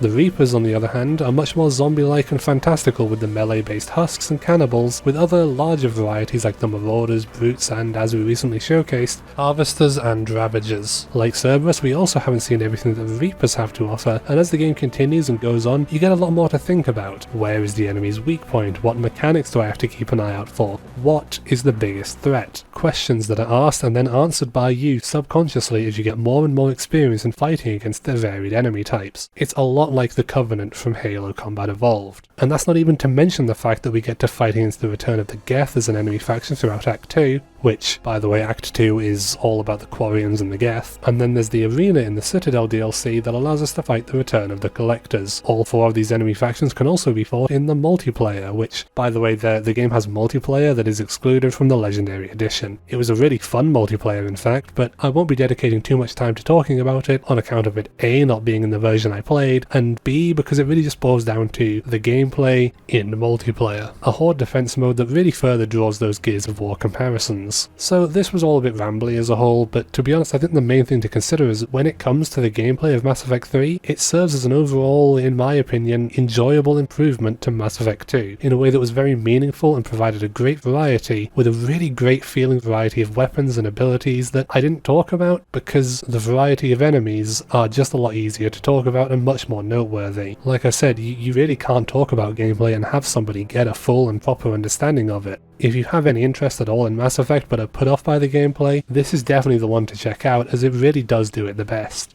Maybe Andromeda, but that's a whole other topic. The short story of it is that game good, fun time game, enjoyable. Hello, I don't usually like to do unscripted bits, but forgot to talk about the mechs and the turrets and such. They're good. They're alright. There's no driving segments this time. They've been sort of replaced by this. It has a little bit more variety. There's that word again. Yeah, I like them. Next chapter time. Cerberus troops are everywhere and they're in control of the docks. Cerberus scallywags set Citadel-bound sights so soon succeeding Saoirse Shepard's scientific sojourn, securing sorority, cementing stability surrounding some studied strife. That is to say, indeed, a coup is afoot on the Citadel, and we only find out about it as we make our way back there, not getting any word from Alliance Control for docking procedures and instead receiving word from Thane about what's going on. It seems that Cerberus have taken control of more or less everything, and Thane and Kaidan have split up to take control of things. Thane is heading to CSEC headquarters to gather people and supplies and get a counter-offensive prepared, while Kaidan is going off to keep the council safe. Shepard swoops in to save her two ex-boyfriends and also the rest of the people in the Citadel from Cerberus, arriving in a small bay and taking out some guys with an aforementioned really fun combat system and meeting up with Commander Bailey. Like Thane, he wants to recapture CSEC headquarters to get surveillance and coordination systems up and running and opens the path for Shepard to get through. With him now in the systems, he knows that the Salarian Council have messaged CSEC to warn of potential betrayal from inside, on his way to a meeting with the Executor, the head of CSEC.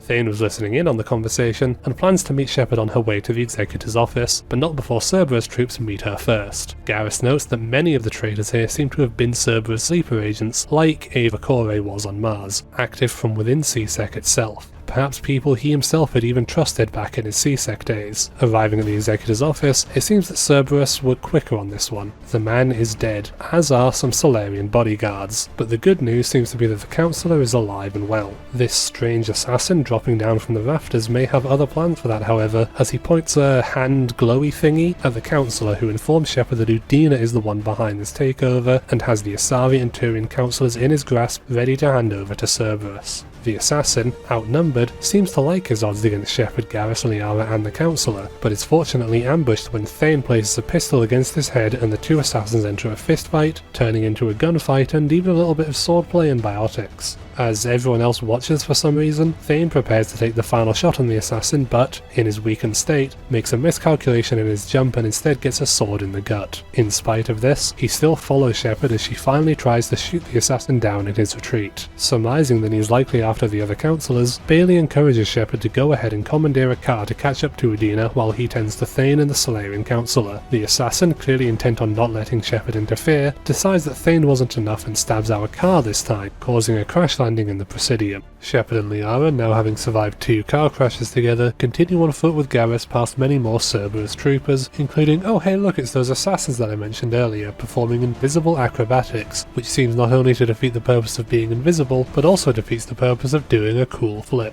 They also sealed the door, causing us to require to go on some roundabout route clambering through ducts and decorative doodads before arriving at a plaza at the foot of the elevator that the other councillors are in. Past yet more Cerberus fellas, mechs included this time, we arrive at the lift to be greeted yet again by the mysterious swordsman rudely closing the doors in our face. We jump on top of an elevator which Bailey hijacks to get us to the top real quick, while also doing what he can to slow down the assassin's elevator, including having us shoot the power conduits on top to get it to drop down just for good measure. Seemingly though, it doesn't do a great job of slowing him or any of the other various assassins going up, down and all around on these lifts. Shepard is luckily the first one to make it to the one containing the council and hops on board. Since Kaidan can't see through solid metal, he assumes that the loud bang was a Cerberus gunman and not Shepard coming to the rescue, opening fire briefly before getting the council out of the box and towards the car. The car is a flaming wreck, and with Shepard's squad now emerging from the elevator with weapons pointed at Udina, Kaidan is greatly confused by the current events given her past relationship with Cerberus. I have Shepard put her gun away however and talk plainly to Kaidan and the council, to inform them that Udina is behind this per the Salarian councillor's own confirmations. For once, the council notice a blitheringly obvious pattern that Shepard has pretty much never been wrong about anything. Saren, the Collectors, the Reapers, and so they actually agree to trust her. Kaidan sees what they see despite his reservations and turns his gun to Udina, who gives a quick but firm shove to the Asari councillor before being shot in whatever Udina had in place of a heart. Kaidan is a little shell-shocked by it all, and the surprise continues further when Bailey is the one to emerge from the elevator, confirming Shepard's role in all this, and that Cerberus have seemingly scarpered as their plans failed with Udina's death. The other 2 councillors with us personally thank Shepard and pledge to make some commitments to her cause, especially where payback against Cerberus is concerned. Humanity may now be down its councillor, but let's be honest, nobody liked Udina to begin with, and I made that quite clear when I chose Anderson to be the councillor so long ago. The fact that he went on to betray everyone, well, I suspect he won't be sorely missed. We get a little drop in on a conversation between the assassin and the Illusive man, where we find out that the guy is called Kai Leng, and as much as I would rather forget that this guy is in the game, we'll talk about him later. See ya. I'm afraid I've picked a bad time to leave. In the meantime, Bailey informs us of Thane's condition, which is to say he is a frail, sick, old man who has a hole going all the way through him, from a relatively rare species in a time of war where medical supplies are low. Drell blood is in short supply currently, and Bailey has contacted Thane's son Kolyat to be the one to help donate blood, though that is likely too little too late. The Salarian councillor views him and Shepard as heroes, and is willing and able to pledge some amount of Salarian resources to her cause. Ships and scientists, not nearly as much as what we might have gotten from the Dalatras had we betrayed the Krogan, mind you, not even close, but it's good enough, and it helps make what happened to Thane sting just a little bit less. And at the very least, the advice given to Kelly has paid dividends, as she informs that when Cerberus showed up, they were asking for her by name with the intent of killing her. With a different alias though, she was able to evade capture and survive the attack in spite of everything. thing. With all of our other friends we've reunited with seeming to be fine on the Citadel and largely unaffected by the coup as a whole, it's time to bite the bullet and visit Thane. The Doctor gives the prognosis realistically and more or less confirms what Bailey had stated. Thane's body is dying and Kolyat is in there with his father to be there in his final moments, as the wound and disease take their toll. Shepard stays by his side with his son as he begins his prayer for forgiveness to the god of the oceans and the afterlife. Due to the pain, he struggles to continue, but Kolyat continues for him as Thane looks on with pride in his eyes, as his son and his Seahar read from a prayer book the final prayer as Thane turns to the window, passing away. The last line of the prayer said she. The prayer was not to ask for forgiveness for Thane. He has prayed for that many times. His prayer was for Shepard so that she may meet him once again by the ocean in the afterlife.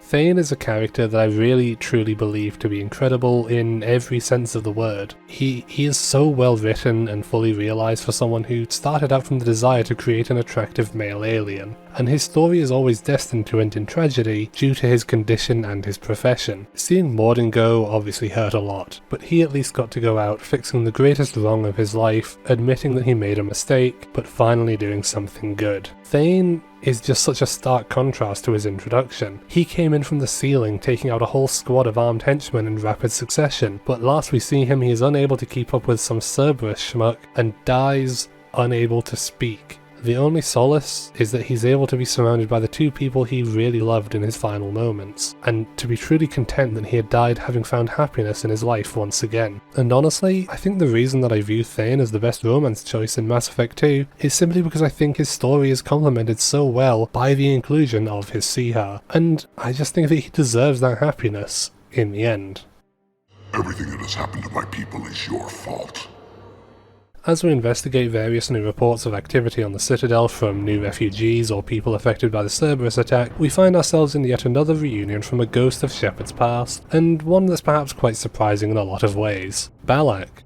Balak, you remember Balak from Mass Effect 1, Bring Down the Sky? Wanted to blow up a planet using a meteor until Shepard stopped him? Yeah, well, it turns out he's not too pleased about that whole situation, now intending to shoot Shepard in the back of the head as recompense. Since my Shepard, however, has accrued so many Paragon points throughout the 3 games, it shouldn't come as too much of a surprise that we're able to talk him down, and in fact get him to commit some Batarian forces to the whole united military effort against the Reapers. He still kinda hates her, but at least he gets that the Reapers are the real threat. Anyway, that's why this chapter was called Batarian, but we'll also use the time to fill some blanks before the next chapter of talking about our crew and friends, such as how we introduce Kaidan as a permanent member aboard the Normandy once more after he apologises about hesitating and showcases regret over shooting Udina, but pride in being able to join Shepard again. Anderson is also happy to hear about Udina's passing, with him and Hackett both being happy to hear of the survival of the Salarian Councillor. Anderson even seems to have a history with Kai Leng, having allegedly been responsible for many of his missing parts that had to be upgraded by Cerberus. With the Asari, Batarians and even a smaller force of Salarians now committing what they can to the fight against the Reapers, it would seem that Cerberus's plan has been a bit of a colossal failure all around, especially with the Crucible project pretty much half finished already, although it is still a bit of a mystery as to how it's used, especially without the catalyst. Fortunately, however, it seems we may be able to acquire the assistance of the greatest engineers in the galaxy as the Quarian flotilla is looking to meet with Shepard. Seems there's also trouble with an Asari colony, a steamy shower scene with Samantha, and oh look, the Quarians are now on board. All the old admirals we'd met back during Tali's trial are included, explaining that their upcoming plans involve provoking and engaging in an active war with the Geth and reclaiming their homeworld.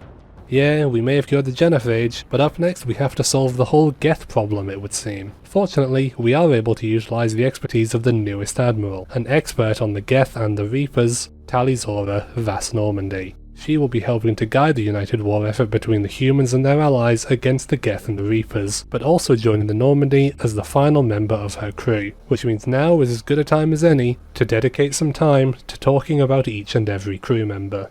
You're the crew of the Normandy. You're legends to the rest of the Alliance.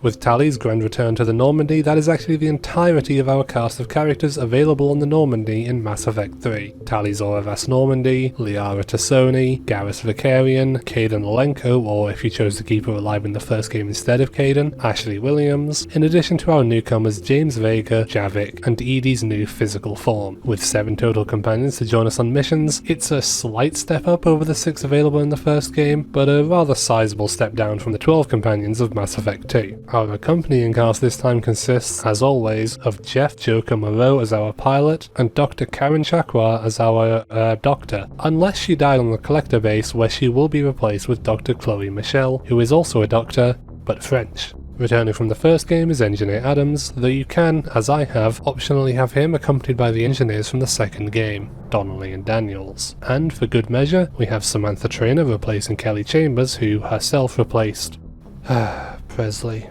And Steve Cortez as our trader and shuttle pilot. There is no replacement for the chef, and in fact the chef never appears in this game or is ever mentioned again. For the sake of clarity, we shall talk about each member of the crew in exactly the order I just mentioned them all in, starting with Tally. And the reason we're starting with Tally is because I can simply just state clearly that she has a pretty major story arc coming up and ongoing throughout Act 2. And as such, there's really not a whole lot to say about her. Her personality is largely the same, her goals and wants largely the same, and the only major things about her are upcoming. I've advocated in both prior videos for Tally. She is a fantastic character who has a fantastic role in this game, but we're just going to have to ignore her for now. Liara, on the other hand, more or less concluded the majority of her story arc throughout the Lair of the Shadow Broker DLC last time, arguably in the Mars archives. In fairness, you could even argue that once Benezia died that Liara has really been a fully rounded, concluded and stable character. She is always on Shepard's side, and she's always a welcoming face and oftentimes a voice of reason and logic for the crew, promoted further by the fact that she tends to have access to a lot of information on the galaxy.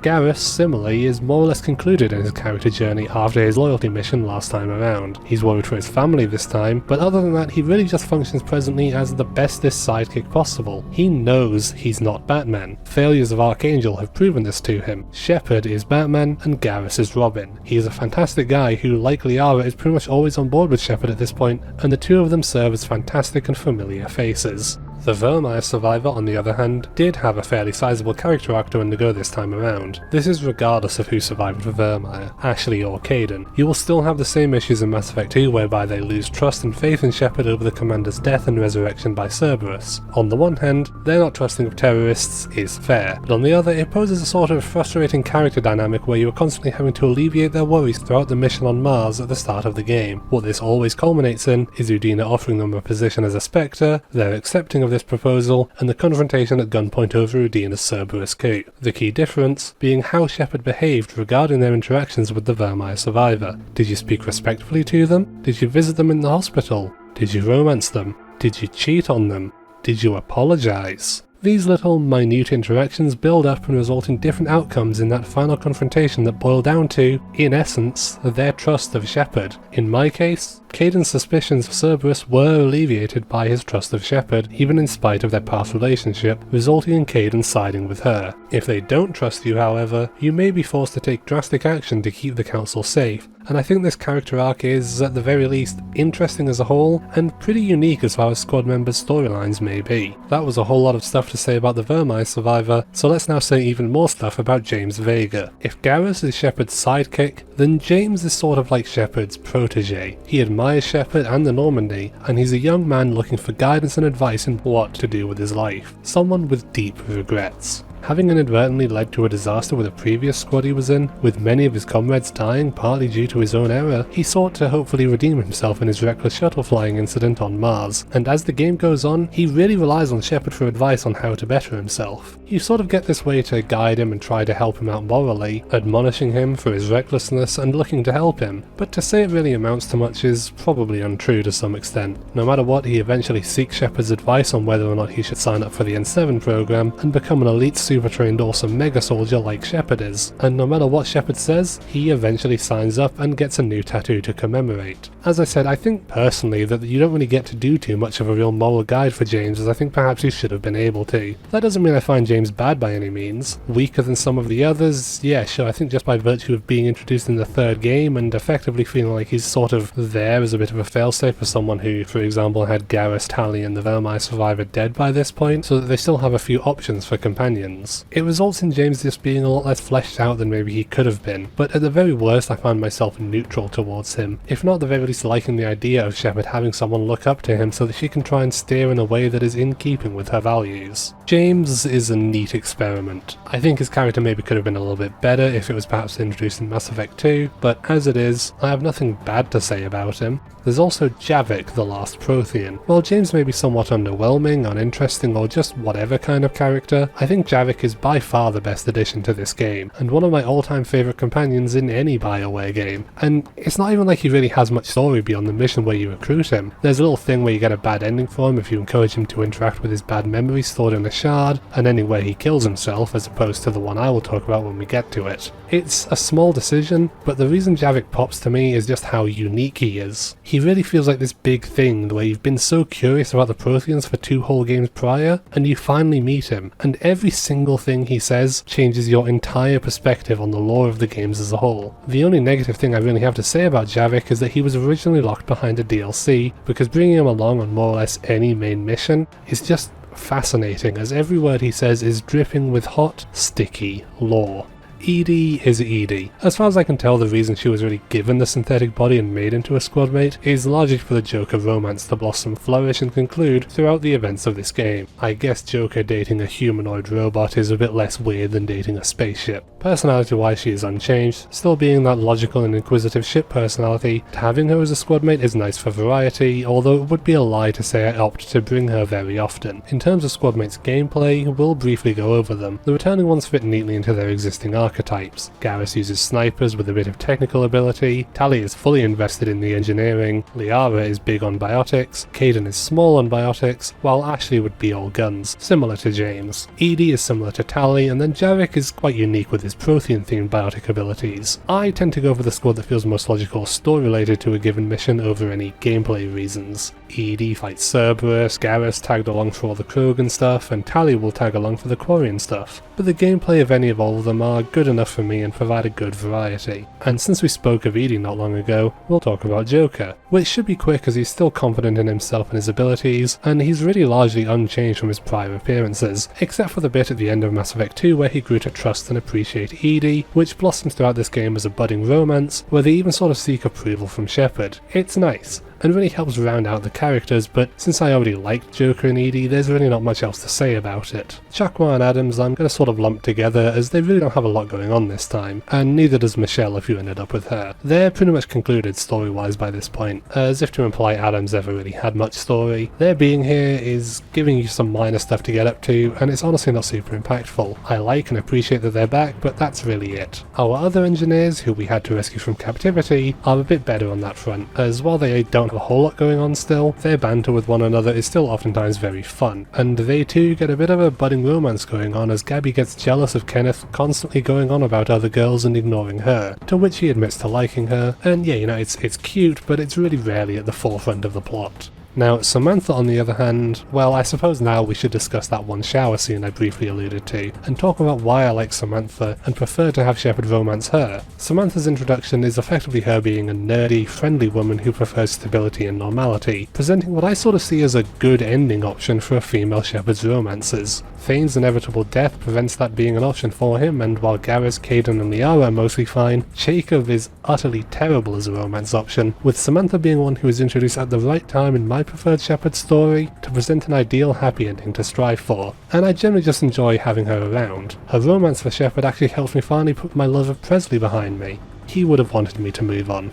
Finally, we have Steve Cortez, who might actually secretly be the most interesting character introduced in Mass Effect 3. I've neglected talking about him much so far as he's usually sort of out of the way on the ship, but early on he explains his backstory to Shepard, about his deceased husband whom he's mourning, and you can encourage him to spend some time on the Citadel to clear his head. In talking to him and doing some ship watching and visiting the memorial wall, you just get this clear and rounded view of this guy who is just sort of going through the latter stages of grief, arriving towards acceptance. It's a really minor part of the game, and he's not my favourite character by any means. I just think his side story stands out to me, and I appreciate him being here more than so many others. I also find that he and Samantha being exclusively homosexual relationship options for Shepard is a great addition that maybe should have happened a bit earlier in the series, though it is appreciated nonetheless for representation, variety and expanding on the cast as a whole.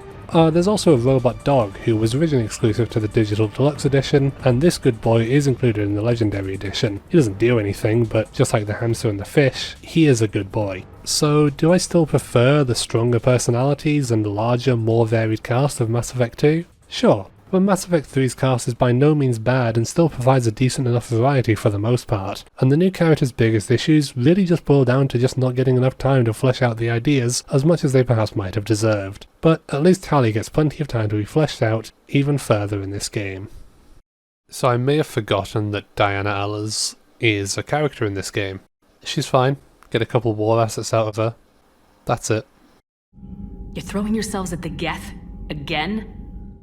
Quarians on the verge of war with the Geth. You'd think they would have learned by now, especially after everything Legion showed us last time, but I get it. People who have lost their land due to war may long to return to whence they came many generations after the land was lost in the first place. I suppose that's a rather poignant and relevant concept really, and the Quarians' resolve to retake the homeworld is admirable if not misguided. The Quarians are taking this whole thing very seriously, creating new Geth disabling weaponry and drawing up plans to prepare for the retaking of Rannoch. Tali also provides an update that Legion returned to Geth space after Shepard's arrest, and while Legion stayed in touch with Tali for a while, they have not been heard of since, after both Tali and Legion informed each other that their governments were unlikely to seek peace. The other admirals give Shepard a few errands they would like her to run to go about aiding their war effort and preparing their fleets for the offensive, as well as to aim in keeping the civilian side of the flotilla safe, with one even suggesting that the current size of the Quarian fleet may very much be the largest in the galaxy. And so our first objective given by the admirals is to use the Normandy to sneak aboard a gigantic Geth dreadnought and disable a Reaper signal, providing them a leg up in this battle. It seems that the Geth consensus retaliated to Quarian aggression by once again seeking Reaper help, and nipping that in the bud and hopefully finding Legion to get the Geth back on track seems to be vital to hopefully stopping this invasion and seeking peace between the Quarian and the Geth, as Tali now hopes to pursue. Sneaking up to the dreadnought amidst the chaotic space battle, Shepard hops aboard this behemoth of a ship to fight the Geth with the appropriate assistance of a Quarian and a robot. First things first, however, is this atmospheric spacewalk segment through a pipe.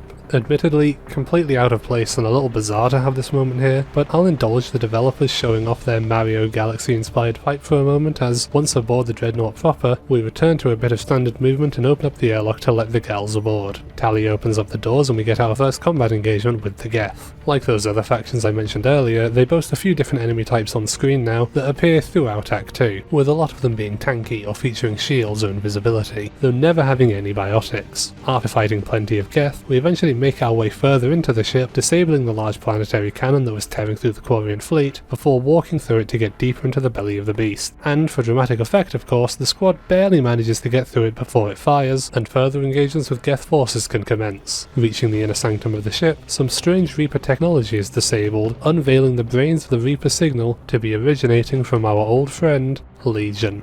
Agreeing to any security protocols the Normandy deems necessary, and exchanging pleasantries with Tali, Legion informs that removing it from this device will aid in Shepard's goal, but that she will have to unshackle them safely and manually a little further ahead. As she gets to this, Legion informs that her rewriting of the heretics was successful, and that the Geth had committed to pursuing peace, until the Fire Nation, the Quarians, attacked, forcing the Geth hand into seeking an alliance with the Reapers out of desperation, with even Tali eventually despondent at her species' atrocities that started this unnecessary conflict. With the shackles unshackled, Legion is freed from their constraints and shuts down the Dreadnought's weapons as a gesture of goodwill. The rest of the Geth on board converge on this location to stop Shepard in her tracks, while the Quarians continue to display ignorance as they prepare to attack the Dreadnought, with Shepard, Tali, Edie and Legion still on board. As their attack is underway, Legion escapes through a maintenance shaft while Shepard and the crew run off to the hangar to prepare an exodus as the entire ship literally falls apart due to those, and let's be honest about this, stupid admirals. Once again making it just in the nick of time, Legion saves the squad and gets them all aboard a Geth fighter, ready to return to the Normandy as the Dreadnought is completely and utterly destroyed by the Quarians. Because I guess waiting 5 minutes was just out of the question. This turn of events displeases Hackett greatly, but the Quarian fleet is still necessary for retaking Earth at the end of the day, so we play diplomatic with the stupidest admiral of them all, Geralt, the one who made the call to attack. With Legion now on board and it being made clear to the admirals that Legion is not to be studied and to be respected as an equal, the Quarians don't much appreciate its presence here, but their advice on the Reaper base on Rannoch's surface is of great use to the war efforts. In addition, we get word from an admiral who sacrificed his own ship to disable a planetary-based cannon who is now in need of rescuing, as well as Legion giving word that some of the Geth fighters targeting Quarian ships need to be removed from the greater Geth network. Legion also takes time to note on its interfacing with the Reaper, the vast unknowingness really playing up their Lovecraftian vibes, and also sees the hopes of peace as interesting, especially after the desperation of the Geth following the destruction of an important Geth megastructure that was supposed to finalise their people's isolation from the galaxy at large. With this attack dimming the intelligence of every Geth bar Legion, their viewpoint was narrowed into their alliance with the Reapers that ultimately furthered the conflict. Touching down on Rannoch for the first time, we begin our plans to rescue this missing admiral, starting with a plan to destroy a jamming tower cutting off communication with both this admiral and the Normandy after a bit of careful manoeuvring from Cortez. Tali comments on the strange feeling of touching down on her planet for the first time ever, but I annoyingly paused the game as I think I was talking to my mother at the time, so the subtitles don't really appear on the screen. But trust me, she does comment on it, and we get underway into sneaking into this Geth tower past flamethrowers and landmines. Doing my best Truth and Reconciliation impression, I get past the Geth and arrive at the jamming tower, wherein Tali goes ahead and hacks the Geth tech to get the anti-aircraft guns disabled, opening a window for Cortez to destroy the tower, while Shepard and Javik of course fight off some more interlopers. Once Tali is all done and the first gun is offline, we go up ahead and find an injured Quarian engineer who gave his life trying to save other stragglers from the crash. He mentions that this admiral, Corus, has been supporting the civilian side of the Quarians in their beliefs that war with the Geth is unnecessary, and he, like they do, wants to pursue avenues for peace, making his rescue even more vital for furthering our own goals of hoping to circumvent this war entirely. Second gun, second hack from Tali, and second defense segment with Javik, this time with a mounted turret to make things even easier, before very swiftly moving up ahead to the third and final gun with more or less the exact same routine taking place. The guns are all down and Cortez swoops in to blast the tower down and re-enable communications with Admiral Corus. He begs for Shepard to leave him and to rescue the civilians, stating the importance to him of keeping them alive. But as I pretty much said, he's simply too important for pursuing an avenue of peace with the Geth, and so the hard decision to save him instead of the civilians is chosen.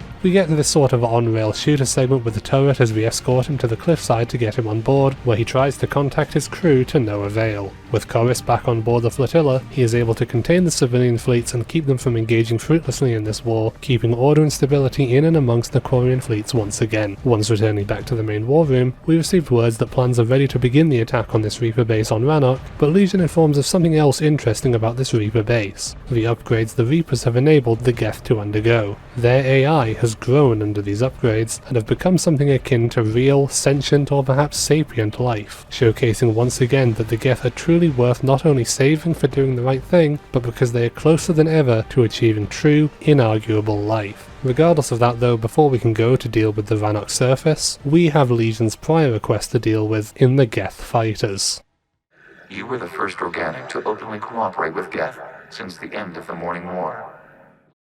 This is perhaps without a doubt the most interesting mission in any of the Mass Effect games. En route to a small cave on some corner of Rannoch, Legion informs that the plan is to have Shepard interface with the Geth consensus using technology and methods adapted from Project Overlord to help her remove Geth from the server to disable the fighters in the safest way possible. Legion hilariously flops out of the shuttle, while the rest of the squad exit it normally and enter the cave where Legion has taken care of most of the hard work, getting everything set up and ready for interfacing with the consensus. Shepard steps into the pod and enters the consensus, one of the most unique looking locations in heavy quotation marks in the series. The gameplay, honestly mostly just walking, sometimes shooting some of the weird square thingies that most of this strange location consists of, in order to quite literally sever the connections. It's like some weird trippy indie game, and it's always slightly reminded me of that one segment from Fallout 4's Far Harbor DLC, except not agonizing and it doesn't overstay its welcome. The other major part of this mission, and the main reason I find it so fascinating, is that a whole lot of that Quarian and Geth lore I detailed, especially in the first video, is first showcased here, as we see snippets of the onset of the Geth uprising and the Morning War from a purely factual point of view, which is again quite sympathetic to the Geth, showcasing further why a peaceful resolution is necessary for both of these species, whose histories have already been ruined by a rather unfortunate misunderstanding. Partway through we even see snippets of the first Geth on Quarian violence, and shortly thereafter activate an access point allowing Legion to begin the override process process of those Geth ships, while Shepard further progresses into the mainframe, shooting more glowy blocks and sees more acts of violence between Geth and Quarian. Upon reaching the final terminus, the Geth on board those ships entirely shut down. No active programs inside of their ships, and the ships they were seeking to attack are now saved. With this done, Shepard must quickly get to the exit port and disconnect from the consensus, while Legion reveals something very interesting. The Geth within this cave communicated with Legion, and they listened to them, allowing themselves to be taken over by the programming, becoming one with Legion's internal consensus, giving the Mega Fleet some gigantic Geth Prime units to play with. Not only did we save a bunch of Quarian lives, but Legion has showcased an ability to change the opinions and programming within the consensus to influence and encourage Geth to gain more independence, which sounds like it could be rather useful.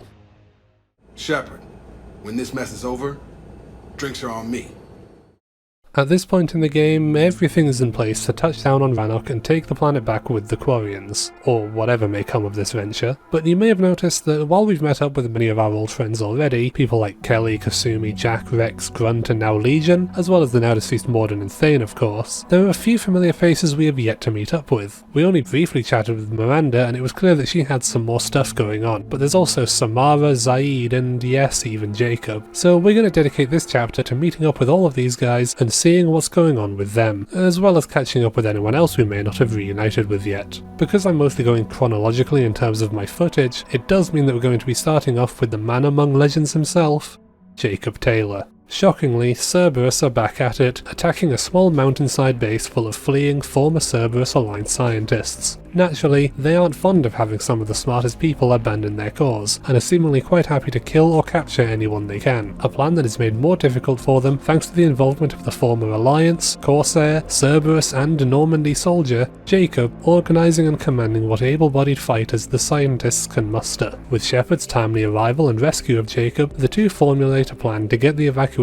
efforts running by activating an anti-aircraft gun on the roof to take out the Cerberus ships bombarding the place. But truly, what would a Mass Effect 3 mission be without yet another reunion, as we meet up with Gavin Archer from Project Overlord, the less nice of the two brothers. He seems to at least be regretful now to some extent, and his leaving of Cerberus is at least a step in the right direction, even seeming to be genuinely hopeful for his brother's well-being. The other person we meet here is a woman by the name of Bryn, who seems to be the other person largely in charge of the efforts to escape Cerberus alongside Jacob, even letting slip that not only are the scientists fleeing, but so too are their families, children included, making the whole situation a bit messier as a whole, with Jacob unable to get the guns online remotely, but also having a gaping bullet wound through his gutty works. Shepard obviously volunteers to head up to the roof for him. He also lets Shepard know as to the nature of his relationship with Bryn, and hoo boy, he has entered a romantic relationship with her, and while we don't find out about this here and it's revealed a bit later on when we meet up with him on the Citadel, I'm going to just mention that Bryn is also pregnant with his child. Now I want to make this perfectly clear that this is something that will always happen, provided Jacob survived Mass Effect 2. Yes, even if Shepard and Jacob were in a relationship at the conclusion of that game, Jacob, in addition to being a dull, uninteresting milquetoast specimen of a man, is portrayed as a willing adulterer who happily cheats on Shepard. And maybe I shouldn't judge so harshly, as I had my Shepard leave Caden to pursue a relationship with Thane, but at least there's the decency of talking to the person and making it clear he wants nothing to do with her. Jacob just sort of does this, and does this within the 6 months that Shepard is in jail. But my Shepard was not in a relationship with Jacob, so while this story beat still annoys me to some extent, I'm not the one who needs to get upset, as people who did romance Jacob have the right to be. I'm just going to suck it up, get to the roof, kill some Cerberus fellas, get the guns online, and begin the evacuation efforts. Taking a bit of time to look around and make sure any bits of research that could further the Illusive Man's cause are either taken with us, or at least removed from his grasp, we set the call for the evacuation and start launching the shuttles out of here whilst we fight off the final set of intruders. After getting out of there, Shepard makes Bryn and Jacob offers they can't possibly refuse to get them on board with the Crucible manufacturing process, to which Hackett is thankful. Dr. Archer is also included as a part of this deal, but let's not pretend that we like him. Even Jacob is better than that. After a brief mission in this cool power plant stage that I have a very vivid memory of playing in the multiplayer way back when, we set off for somewhere that seems very likely to have another returning face. VR at Rachni, the same type of dangerous Asari as Morinth was, are often contained in secretive monasteries, and now the Reapers are attacking the monastery, with the Asari dead set on destroying it with a gigantic bomb to make sure that this place is destroyed and nothing bad can come of the Reapers' interest in it. This to me sounds like the exact kind of place that you might find Morinth's mother, Samara, and sure enough, not too far into our investigation into this place, we find the old Justicar taking out Reaper forces, explaining that she is here to hopefully save the lives of her two other, non-murderous Ardat Yakshi daughters. Compared to how sort of action-packed that Jacob mission was, this is some pretty wild tonal whiplash, as we almost get a sort of horror-themed mission slowly walking through and investigating this creepy, abandoned and isolated place, before eventually being jump-scared by a new type of Reaper enemy, the Banshee. Mutated Asari, feature complete with a lovely little blood-curdling scream, teleportation, and lots of health to make them a pretty formidable and occasionally frightful foe. Shortly thereafter we find Falere, one of Samara's daughters, who informs that her sister Rila has been taken by Reaper forces, as these Banshees are specifically created for mutating the Ardat Yakshi. Rila and the bomb the Asari commandos set are in the Great Hall, which presumably is the greatest hall, so we set off to get there past more Reapers and Banshees to get to this Great Hall, where we find the sisters sat in front of the bomb. Unfortunately, it seems we are too late on this occasion, and Rila's indoctrination is underway as she attempts to attack her sister, while a different, fully formed Banshee rocks up to attack everyone else. With it gone, Rila snaps back into her senses briefly and tells everyone to get out of here, while she, in an effort to stop herself from turning into one of these deeply unsettling creatures, opts instead to go out with a bang. As Samara does, she struggles to say anything emotionally comforting and, per the code, states that she is not allowed to let an Ardat Yakshi leave the monastery, but with the monastery no longer existing, she would therefore be forced to kill her daughter. But she can't. In a rare moment of genuine feeling from Samara, she points the gun at herself as a roundabout way to honour the code, while also allowing her daughter to live. Shepard manhandles her to get her to stop for just long enough for her to actually listen to her daughter tell her that she will stay here at the ruins of the monastery to keep herself, the ruins, and Samara alive. Had I not intervened, that would have been it, but Samara is fortunately able to have a genuine moment of familial love for perhaps the first time in centuries, before pledging herself to the combined war efforts, alongside a squad of Asari commandos kindly donated by the Council. Only people left now were Zaid and Miranda, so we head off back to the Citadel to spend the remainder of our downtime before heading to Rannoch, finishing up the rest of our side objectives. Before that though, we have perhaps one of the most beloved scenes from Mass Effect 3, a scene I would be remiss not to at least mention in passing, that being the shooting contest between Garrus and Shepard. The conversation where he more or less admits to his role as second banana to Shepard, with the narratively meaningless choice to either win the contest or to let Garrus win. Narratively meaningless, but one of the most emotionally impactful and frankly manipulative choices the game has ever thrust upon me. By now, you know I love Garrus, and here the game makes sure you agree with me. We also get to see Javik's first-hand experience of visiting the Citadel for the first time in his entire life, including meeting a Hanar who fanboys heavily over meeting an Enkindler, as well as a small little entourage of hopefuls gathering around him, who he inspires with a rousing speech of potential and the power of unity. By now, you know I love Javik, and here the game makes sure you agree with me. Pretty much everyone else we've met is hanging around on the Citadel actually, and you can chat to Jack and Samara and Bailey and whomever else here, but critically, we get our second chance to chat with Miranda thus far this game. It's another case of it being more of a catch-up. She can't even show up in person due to the whole, attitude towards anyone Cerberus adjacent on the Citadel, but she informs that she knows who Kai Leng is, and knows for certain her father was involved in her sister's disappearance, as well as the Illusive man almost definitely being involved in all of this. And that's pretty much it for now, but rest assured Miranda will return. Whilst here, we also acquire information that a Volus ambassador by the name of Din Korlak, who I do believe we met back near the start of the first game, has seemingly made himself hard to find, and we play some audio logs of him interacting with Cerberus operatives, having previously been an informant, before turning against them after retaining plans of an attack on a Turian colony. Due to his misdeeds, he feels unable to go to CSEC or the Turians with the information, and even this is complicated as we have a certain bounty hunter by the name of Zaid Masani storm the Volus's hiding spot, but not before acquiring a listening device to allow us to track and speak to Korlak. It is now up to Shepard to find Zaid by keeping Korlak talking to try and help us out, including having him ask why Zaid is so interested in hunting operatives of his former employer. Deducing that Zaid's intention is to interrupt Cerberus's plans, Shepard gets Din Korlak to name drop her to showcase the reliability of his information, resulting in Zaid turning on his bounty hunting acquaintances to save Korlak's life and, in turn, allowing Shepard to gain the information of Cerberus's plans plans to attack a Turian colony to gain some Volus fleets and the name of the colony, in addition to getting him to turn himself over to CSEC. With that whole situation dealt with, we walk away with Zaid, some of his old acquaintances, Volus fleets, and a few more Turian ships available for use. Supplying the refugees, seeing the culmination of Joker and Edie's relationship, that thing I mentioned about Jacob's family, and a few other miscellaneous instances of catching up with people, and finishing side quests here and there, as we get ready for the final assault on the Reaper base on Rannoch. I don't think it's really sunk in yet. The home world. My world. Is it perhaps believable that Shepard ends up being the sole deciding factor for the end of the Genophage and the end of the animosities between Quarians and Geth? I think it's admittedly somewhat far-fetched that one woman would be so vital in suing for galactic peace, but I also think it makes for a very compelling storyline for this game, and getting to see the conclusion to all that build-up from the very first mission of the very first game, as we reach the culmination of the ongoing Geth saga, from Pawns of Saren to the Legion plot twist and now to retaking the homeworld, revenge for the Morning War, and concluding a 200-year struggle.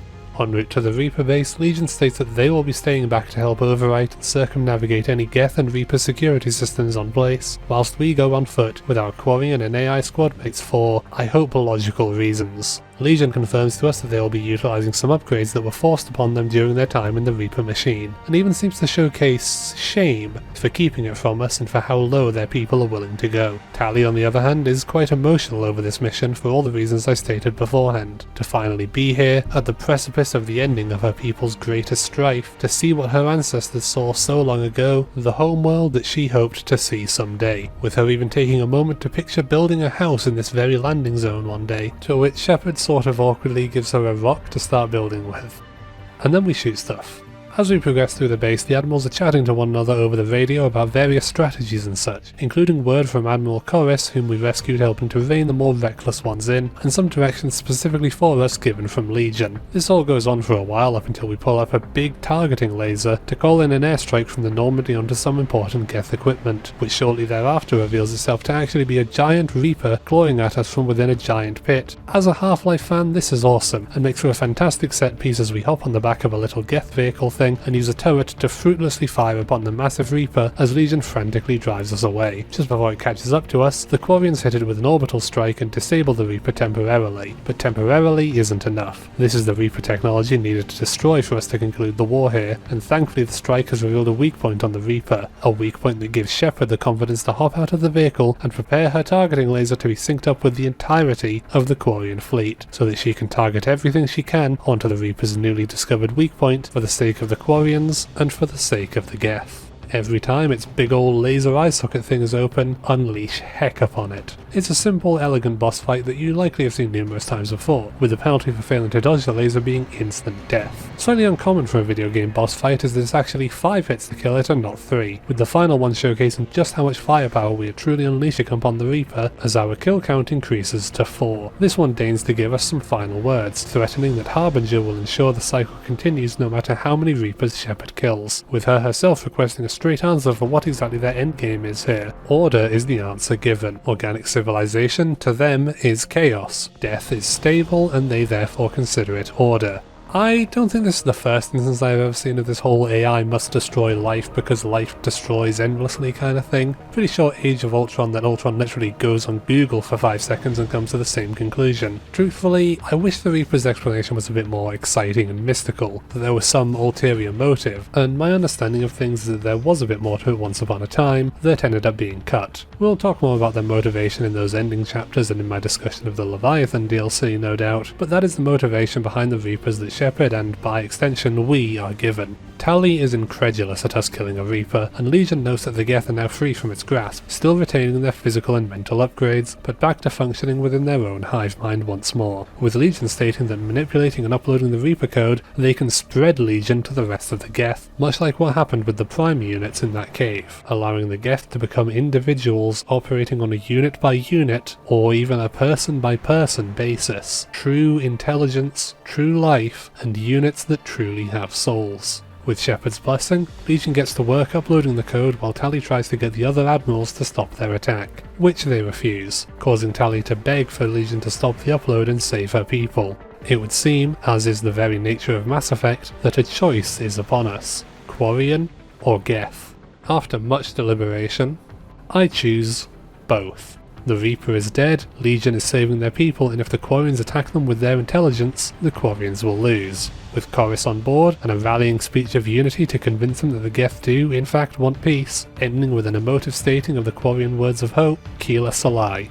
The Admirals stand down, and Shepard gives us a cheeky grin as Legion notes one small hiccup in their plan. Uploading the code will require Legion to upload their own code as well, to spread it to the Geth. In doing so, Legion will be shut down. Legion will die. Before this, Tali steps in and answers his question as she states that yes, that unit does have a soul. Legion responds simply, I know. No longer does Legion view itself as a series of programs. Legion was many, but now, Legion is one. Legion is gone.